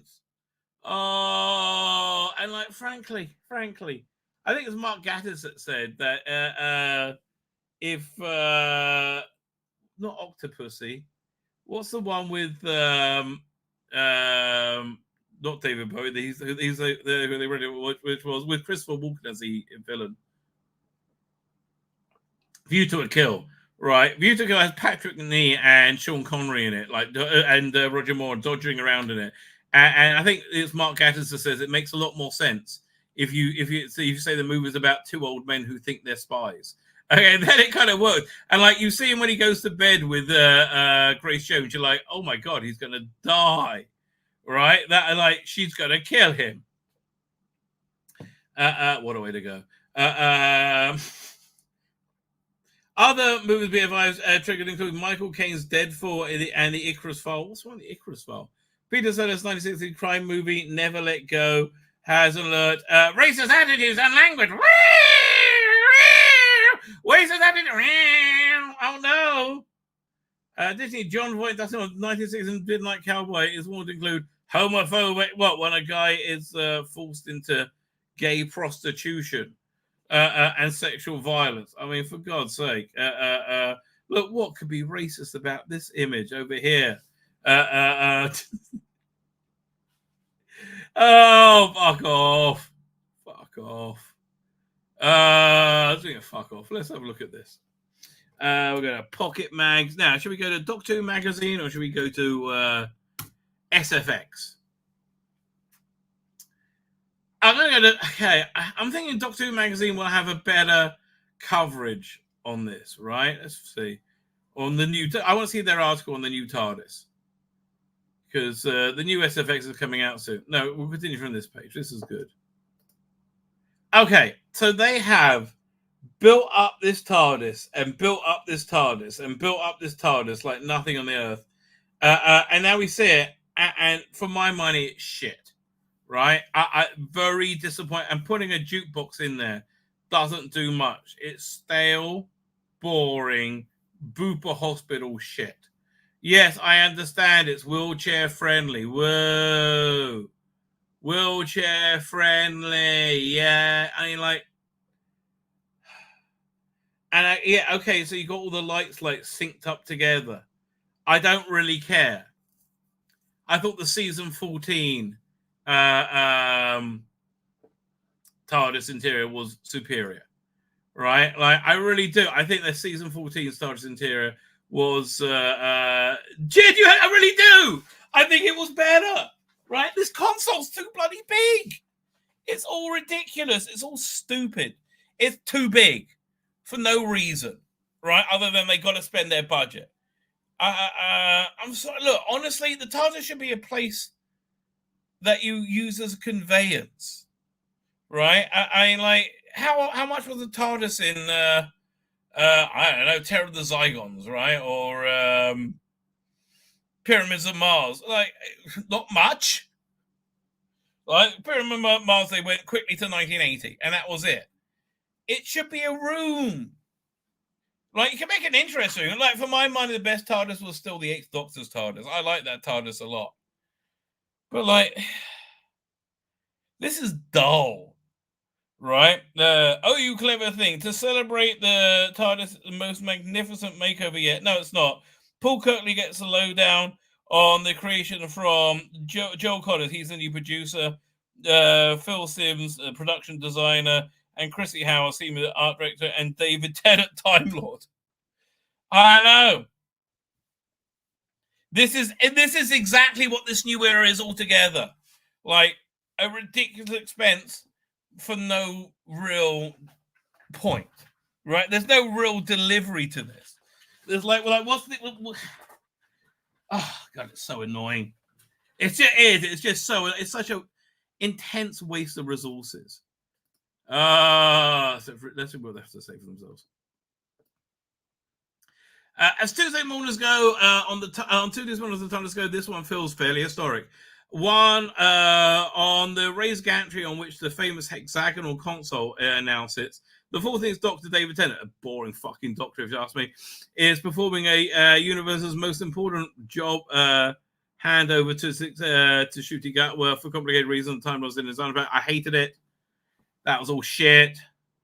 Watching from below, Doctor Who magazine can't help but think of William Hartnell and Patrick Troughton from the same ritual.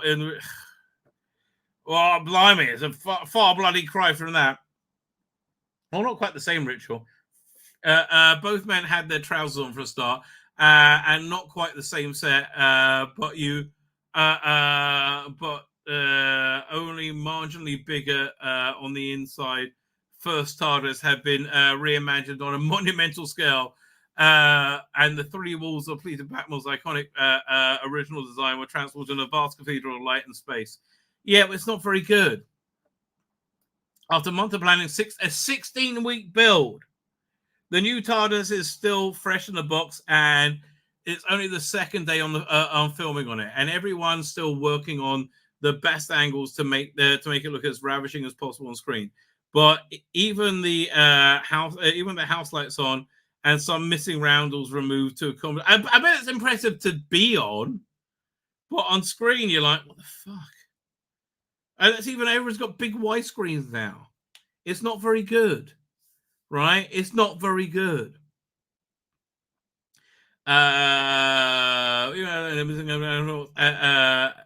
Roundels removed to accommodate extra scaffolding supports, exposing the inner wiring, but it's clear the new design has taken the Doctor's possible science to a new level, several new levels. In fact, its curved walkways sweeping gracefully into 50-foot rafters of Wolf Studio Stage 6, while the large circular camera shutter doors hint at an infinite unseen hinterland beyond. I'm bored by it. Some things, though, are still reassuringly low tech. The time rotor, no, it's not low tech. The time rotor, for example, is still manually operated by somebody pulling on a rope. Okay, fine. And in between shots, a member of the regulation cargo shorts making blah blah blah blah blah. Joel Collins, executive producer. When Rusty Davis relaunched Doctor Who in 2005, he tried something new with the TARDIS. It was quite choral, quite warm. Exactly, there was intimacy. Something missing from this one, and a business to it. This time, he wanted a vast space, and I think he was eager to enjoy the show, the history of the show a bit. I don't know. I think he should have left the history alone and moved forward, frankly.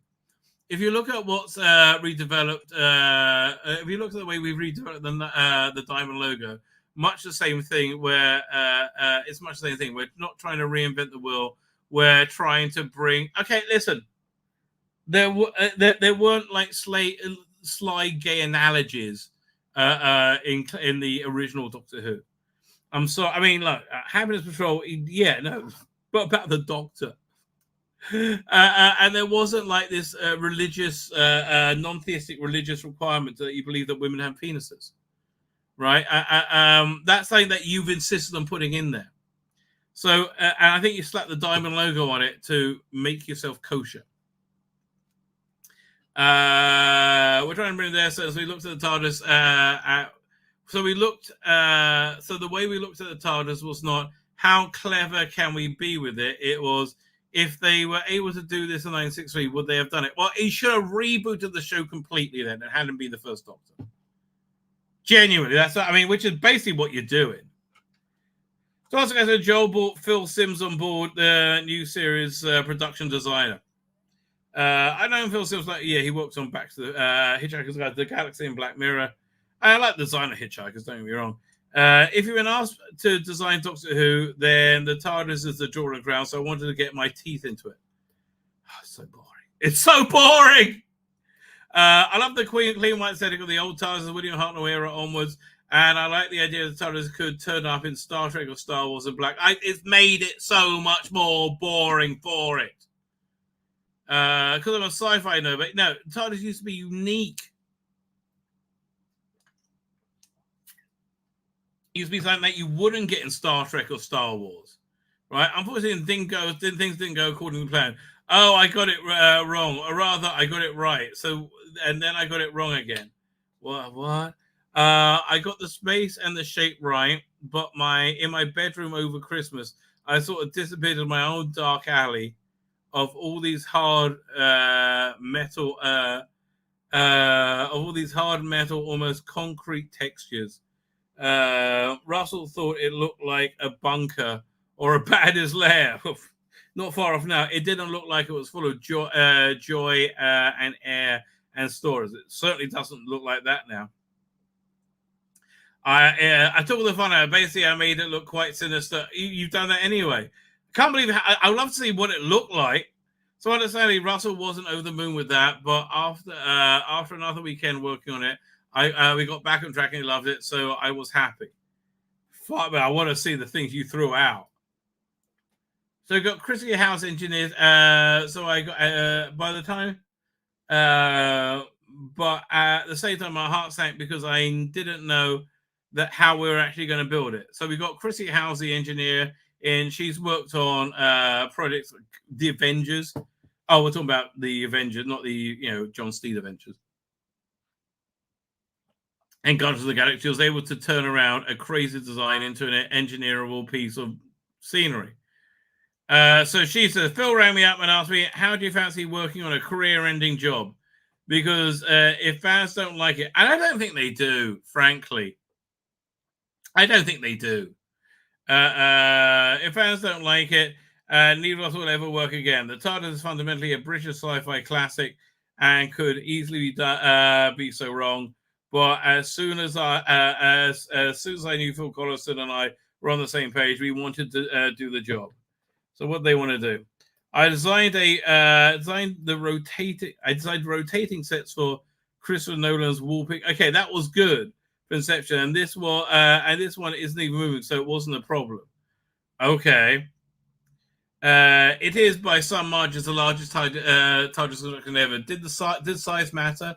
As we're telegraphing to the audience but they do nothing with it. I mean, look what they do with it. What they do with all that size? Fucking nothing. Oh, I mean, like, even the production designs, they're like, okay, they're sterile. God, I'd love to see the one where it got rejected. Oh, this is the build.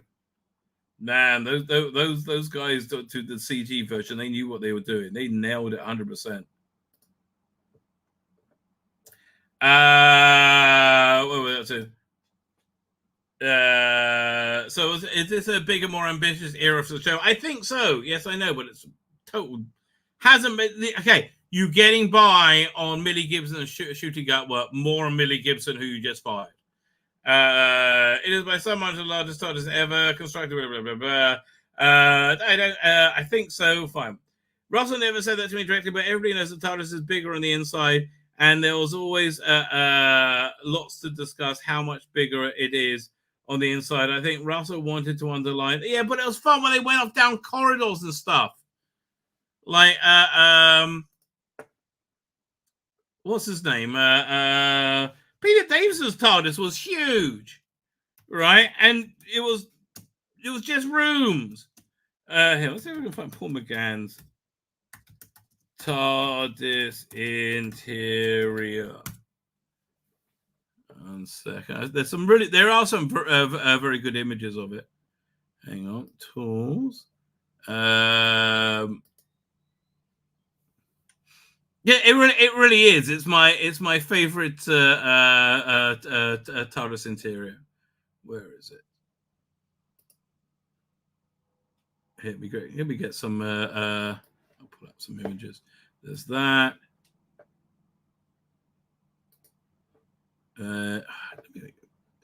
Large images. That's not a bad one there. That's a bit dark, but does the trick.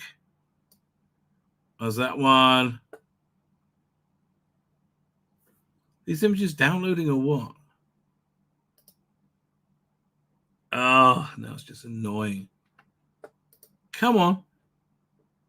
Come on, TARDIS console. You can do it. Here. Try one more time for this one. I want to do save as. We'll try that. Save image as. Is it working? Hang on. Here we go. Oh, at last. Oh, man, it's so small. Where am I? Like, okay. This TARDIS interior, I find like this way more compelling. Right? It's like I love that console. I love the Jules Verne look. To me, that looks much more convincing as a TARDIS, as like an Edwardian time traveler. Right? This is the one they have is just stark and boring. It's beyond. It's genuinely beyond me. Wait, where'd it go? Oh yeah, it's like. Wait a minute. Now we gotta find the pit. So we built as big as we could on South Side. That's 40 feet total in diameter and 40 radius. That's 80 by 80 to 90 feet in the wide. Here, let me see if I can find Brian Hitch TARDIS design. Because the here it is. It's so much better. Oh god, kills me how much better. Let me see if I can find a large version of it. Here we go. Yeah, it's so much better. It's crazily better than what they put on screen. Save as.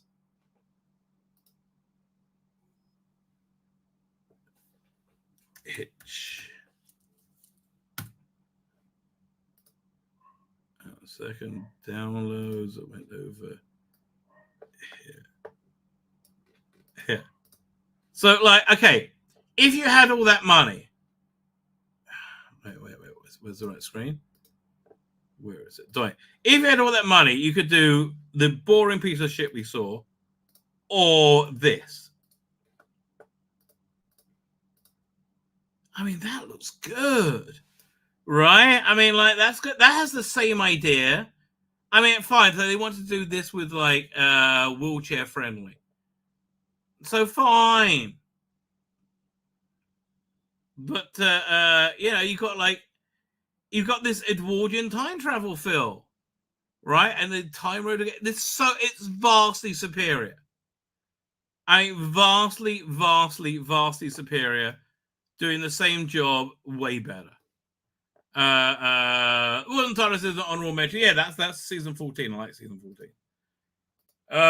This is just so it dies. So it's real estate's really. So I think the scale. Where am I? Hang on. I think the scale can be multiple things. Scale can come in size at first and the right impact, or it can be the size of the planet. So scale is weird. The emotional impulse, something really small can have a vast scale and make sense. The real estate is really interesting in Doctor Who. When the Doctor runs down a corridor, you often need to run down the corridor for a while. So the corridor needs to be very long. With the TARDIS, because the Doctor is very energetic, we need space that he could really open up. Well, I guess I got to see it in action. They say like his filming has been very good inside the TARDIS. We haven't seen it yet. The TARDIS has certainly suffered from being a bit static in the past, so making these things are more kinetic. I think it was about making them full of joy. I hate them trying to make everything full of joy.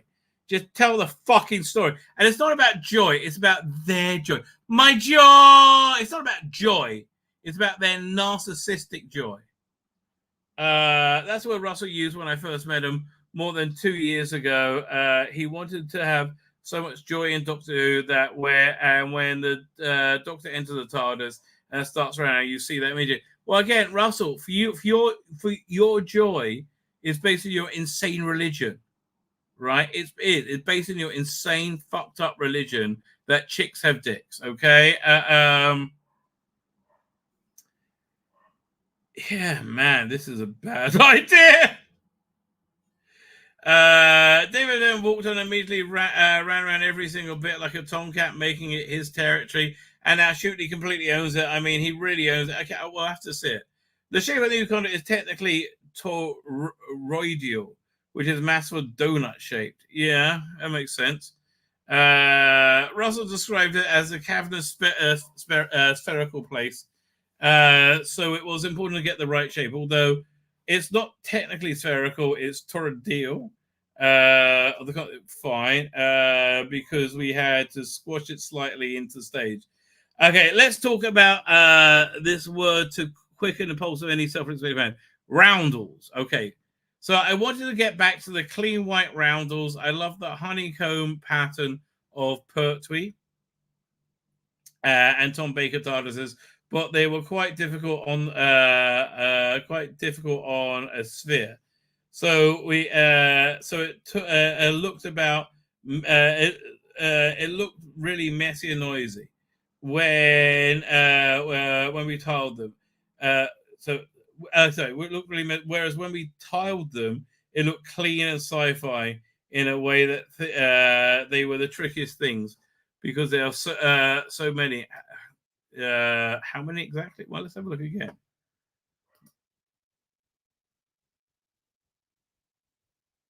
Okay, that's interesting. Well, what is classic here?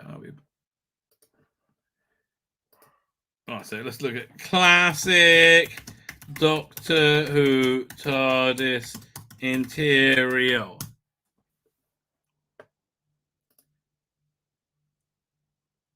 We'll do.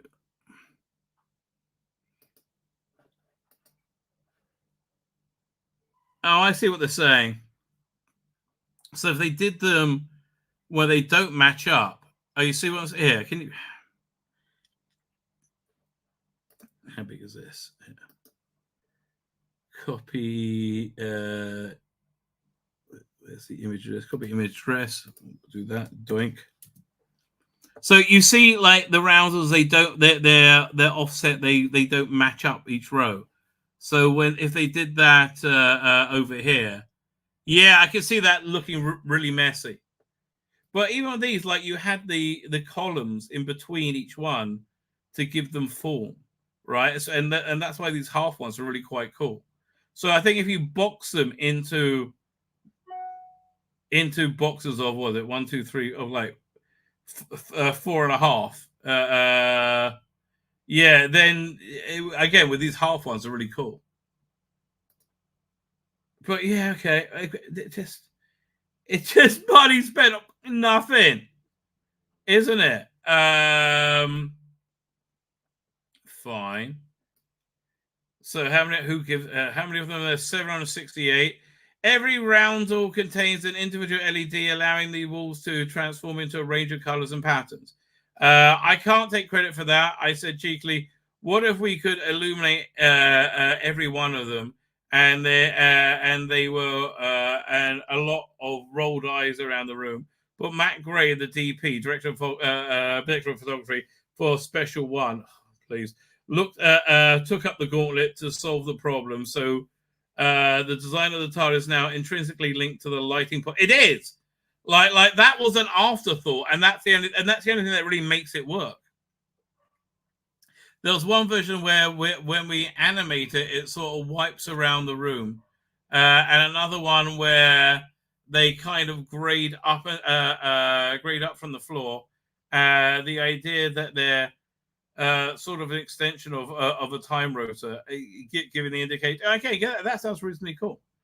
Extension of the time rotor, and yeah, no, I like that respect there. And frankly, I think the Capaldi TARDIS was particularly good at that, right? But again, the Capaldi TARDIS, and frankly, the Matt Smith one that preceded it, and the previous one, they had character to them. This is the character. of the current era. Bland.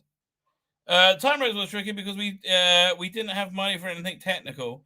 It's all smoke and mirrors. And model makers at Wall Studio worked miracles with what they had. Okay. I mean, that's probably the most important bit. Again, the McGann one is the way to go. Right? I mean, I hate to be the one to tell you this. Where we're doing. So Doctor Who sits down with David Tennant on the set. Oh, fuck off. He likes it, I'm sure.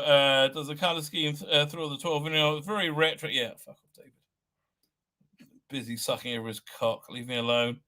Multi-platform nature of design presented its own engineering challenges. I'm bored reading this.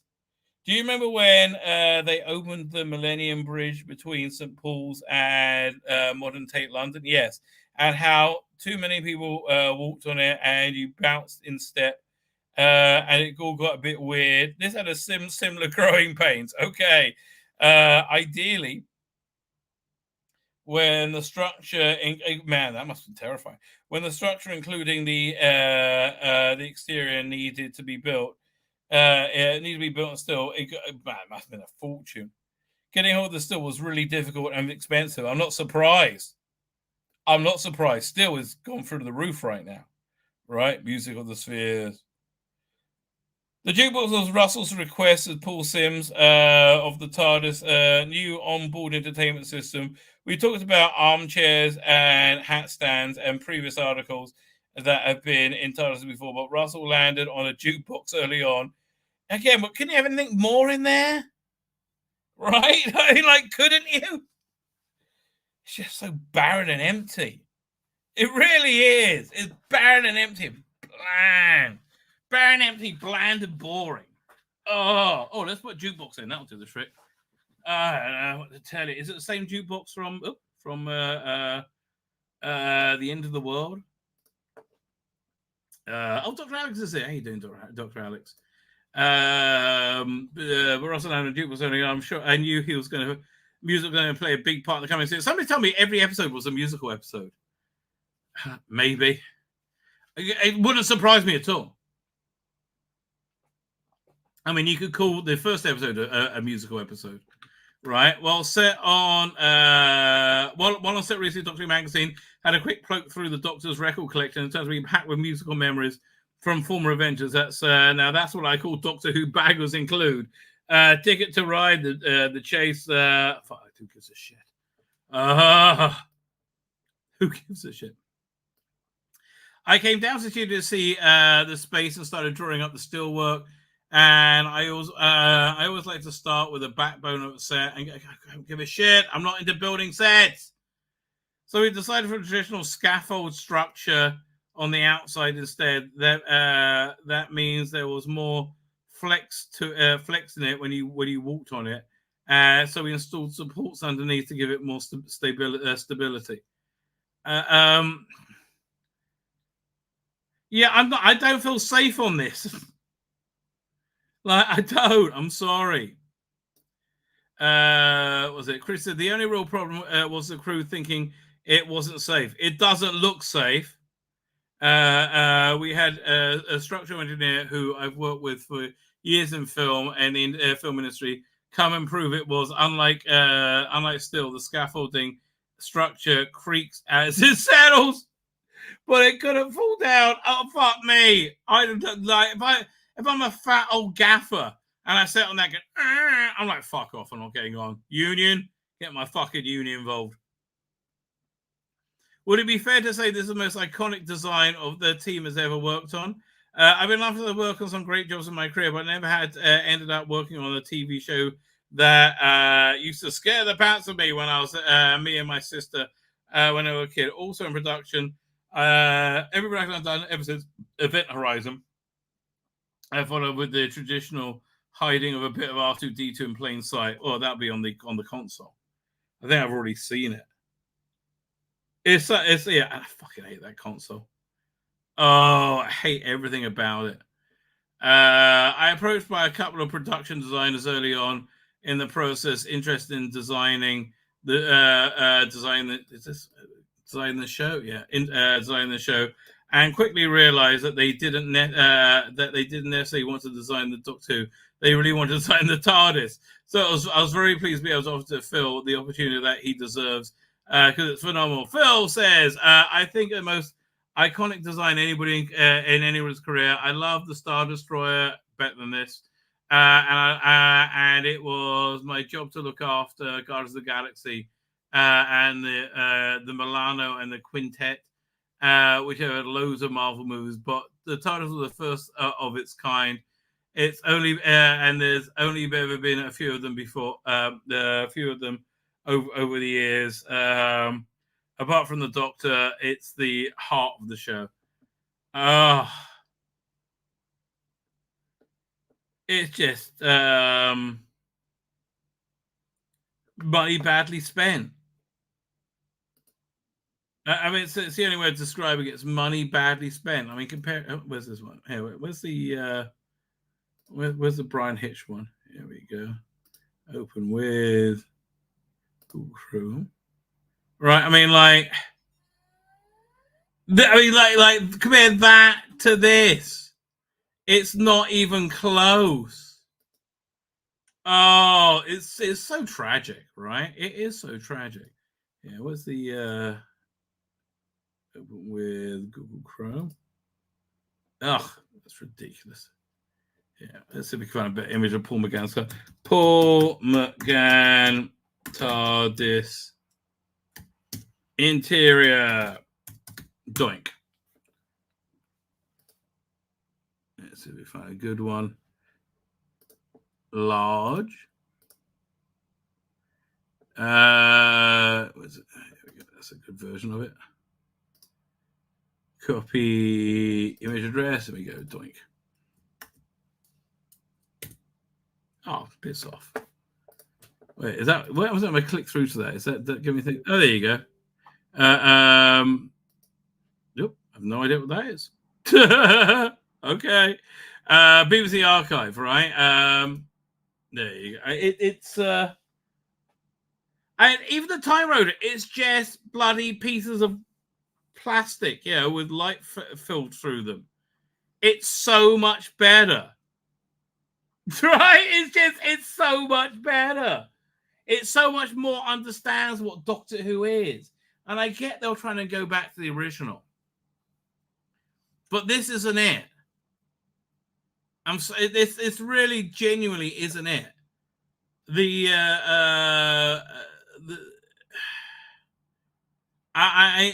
doesn't seem futuristic to me.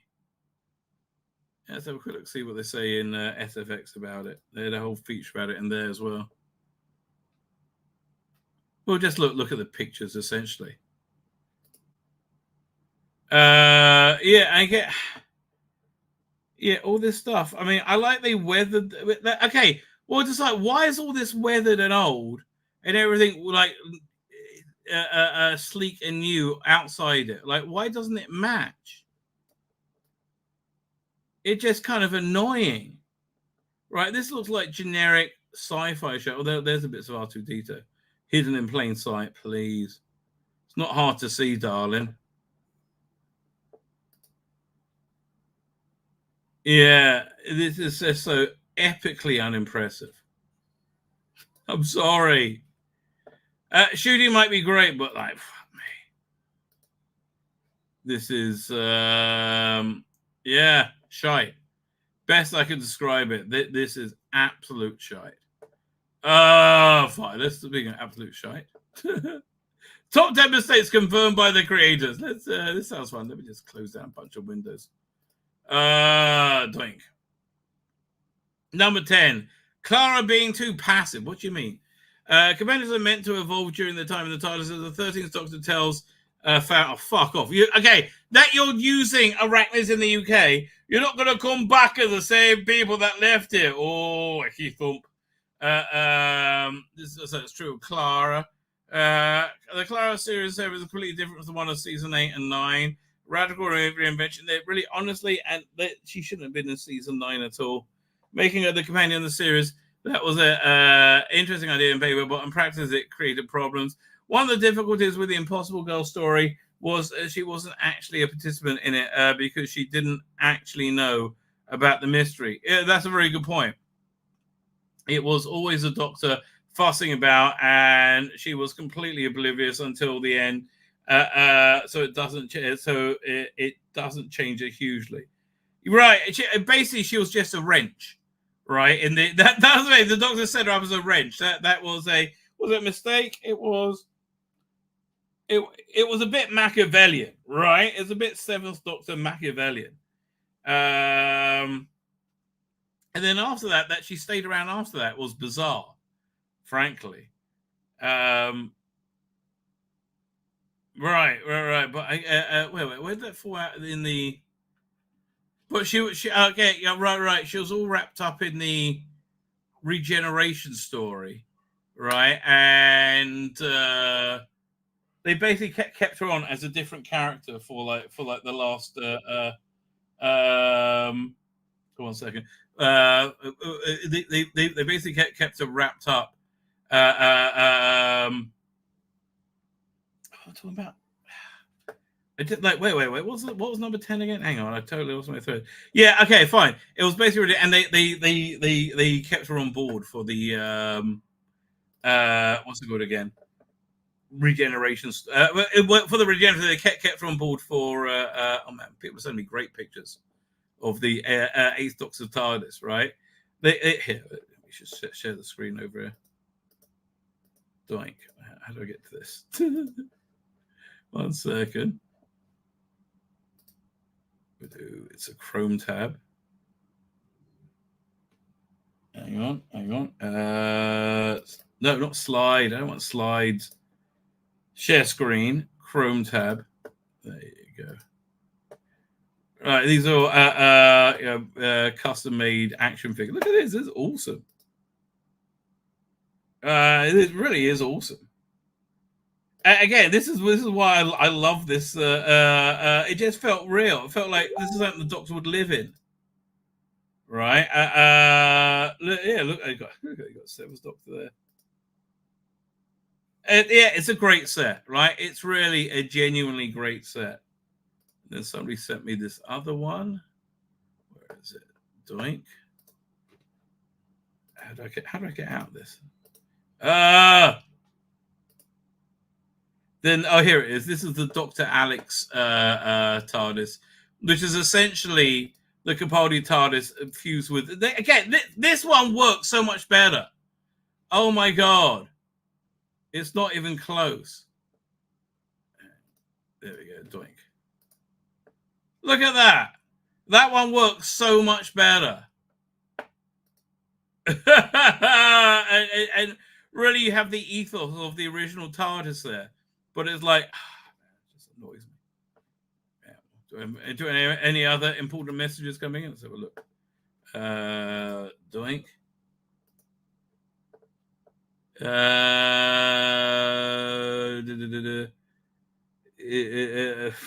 Fine, nothing. Fine. Let's go back to that article. Doink. Share screen. So Susan being squandered. Fine. It became so repetitive that for a large time, Susan was arriving, someone with a grandfather and the other two being told not to get into danger and having her come and get out. Yeah, listen, they do complain a lot, early companions, about not being able to do anything. Then flying off again in the meantime and watching actors do the really interesting stuff. I hear that. Fuck me. What do they want to say? Redacted while blue yonder. Well, what is redacted? Speculated the 6th anniversary dominated mysterious middle installment while blue yonder, where it turned out to be a boring piece of cack. It was a deliberate move for Russell Davies, who wanted to take an episode to try and reveal nothing about it. This approach extended to all aspects of emotion. The tips were obscured by redacted, the text redacted, and actors in the cast. But did it work? Depends on who you ask. No. The secrecy did successfully preserve the plot and the villains. However, it also allowed fans to get carried away with their own theories. That's a good point. With many convinced that the past Doctors and companions would have feared. Yeah, me too. right? Even Rusty David conflicted, say this was the simplest of one of the lot. He explained the official Doctor Who podcast. That's why I kept it secret. But I wonder if it had an unfortunate effect on disappointing sample. Yeah, it did actually. Ultimately, he had the right idea by making it. It was still needlessly secretive. Did Isaac Newton and Mr. Merridew characters who didn't appear beyond the pre-titles really merit redacted? Yeah, not really. It was just stupid, right? Hiding the Daleks. It's Jodie Whittaker. Oh, it's going to be Revolution of the Dalek. Resolution was a new type of festive special that wasn't special. The code of Series 11 and worked as a season finale. Well, certainly the Battle of Loftus didn't. Chris General will be the first to admit the Series 11 actual finale was fairly lackluster. And also its beginning, middle, and all the parts they're in, plus the cast. I really attacked the resolution, so hopefully I made up for. No, you didn't make up for it. I'm sorry. He told Doctor Who magazine. All I have to tell you, somebody pointed out the other day that Chris Chibnall, even though he went into hiding, was always polite to the fans, whereas Rusty Davis has not been. So it's a very fair point. Then you, Chris, Russell's making you look good, mate. In ways that you wouldn't expect. Many would agree, but the one thing they fans took issue with the fact that Daleks were completely absent of marketing instead of promotion focused on Jodie Whittaker's scarf. Well, because they're narcissistic. This allowed the reveal to the retcon Dalek to be a surprise, but also meant the episode's potential was like, no, you did well for nobody seeing it because it was shit. Fourth to Doomsday froggy failings. I like it. Leave it alone. Who's this? So John refused to wear. What was it? But when he was presented with a solid masterwear, Stratford Johns, right? He refused on the grounds that it would limit his performance. And in one interview, he recalled phoning the director and saying, "If you got ideas like that, why didn't you get another fat actor? If nobody can recognize me, there's no point in paying my money." And that is fine. I mean, like he was a seriously good actor. What's the name of the game? Stratford Johns. So I like the Fourth of Doomsday makeup. I thought it was fine. I think it's probably much better than a solid mask, frankly. Right? As composed of a thin leather and latex was agreed upon. But Johns was disappointed by believing he looked unrecognizable. Meanwhile, Terence Sully had different ideas about you Bankans and having a vision as completely frog-like with humanoid. Okay, this was fine, right? This was fine. This wasn't even in the ballpark of biggest balls up, was it? Series 9 Stell opener. Series 9 was what? No, Series 9 was fucking awesome. What? You're talking about the Dalek one? Series 9 and the Travellers were quite literally promised the same old Jess, the Doctor, and Clara, and Oswald and TARDIS. No new characters, nothing to look forward to. Even the return of Davros was publicized to the audience. Yeah, but dude, that was awesome. I'm sorry. When Capaldi comes in riding in the tank, it's awesome. And I know a lot of people don't like it. I did. I like the Sonic shades. What's his Shave sequel, right? Imagine the Return of the Fendel back at the ruins of Fetch Priory, ancient evil stirs, Wanda Benson reincarnated. I was determined not to look back too much. I think I missed a trick there. So what was this from? In 2005, we had the Altar of the Daleks. In 2006, we had the Cybermen. In 2007, Macra. Well, not really. So the Macra would have been really much better at having a much more pivotal role in that story, right? Macra was all about using drugs, poorly, I would say, right? And like controlling populace through drugs, which was a part of what's it called again? Gridlock, right? But like the macro should have really been in charge of the whole plot that turned the world, turned humanity into, destroyed them, right? And they should have been devolved from that. They should have been the cause of it, right? But obviously, there was since lamented. He never wrote out an out-and-out classic sequel as Chris Chibnall did for the Silurians or Stephen Moffat did for the Great Intelligence. I'd have run out of episodes on BBC Three all week, then showed a sequel on the Saturday. He said, "quote," he said in 2020, citing the 1977 Image of Fendel story as right for revisiting. Okay. Of course, Return of Image of Fendel or another sequel will be a reality in the second. Will be a reality in the second Russell era. The Fendel could even be the boss of the one who waits. The sitcom Snog. Yeah, bad idea, right? I played it for sitcom last. Emitted Doctor Who magazine. We're talking about Moffat. And it doesn't work. Brilliant episode up until that point. I'm glad that he recognizes it. Right, it's very good. Listen, here's the thing: to move forward and to take chances, you got to be able to fail, right? And it was a fail. Oh, the Plasmatron! These are fucking awful, right? To the Peter Davis hated, there were nothing at all. It was just one more indignity that was heaped upon the story. The real symbol of the BBC had run out of money. They were absolutely awful. They were just made of like bubbles. The trend continued Fifth Doctor with Chameleon and Magnum Beast. I know. The Gorn was the worst, mate. Matt Smith's regeneration regrets. Well, that's interesting. Let's hear this.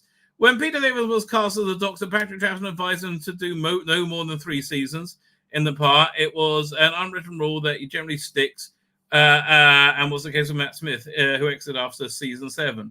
Stephen Moffat has since said that Series H was pitched as the 11th Doctor run, which was as many of the elements. The Doctor questioning if he was a good man, and some other character, i.e. Missy, trying to tempt him to the dark. That sounds like so much better, right? Like an older, more mature 11th Doctor. It's not known how far these plans got, how late Matt confirmed his intentions. Whatever the case, the feeling the Time Lord was slightly lackluster. The time of the Doctor was slightly lackluster end to the 11th Doctor era. It wasn't his best story. Whereas, Caves of Androzani was Peter Davison's best story. Regeneration. I don't think. Was it the Tennant regeneration story was particularly? I think most of them are particularly good, right? I think probably the best leading up to regenerate. Let's go through this. Let's go. You had 10th Planet. That's actually pretty darn good.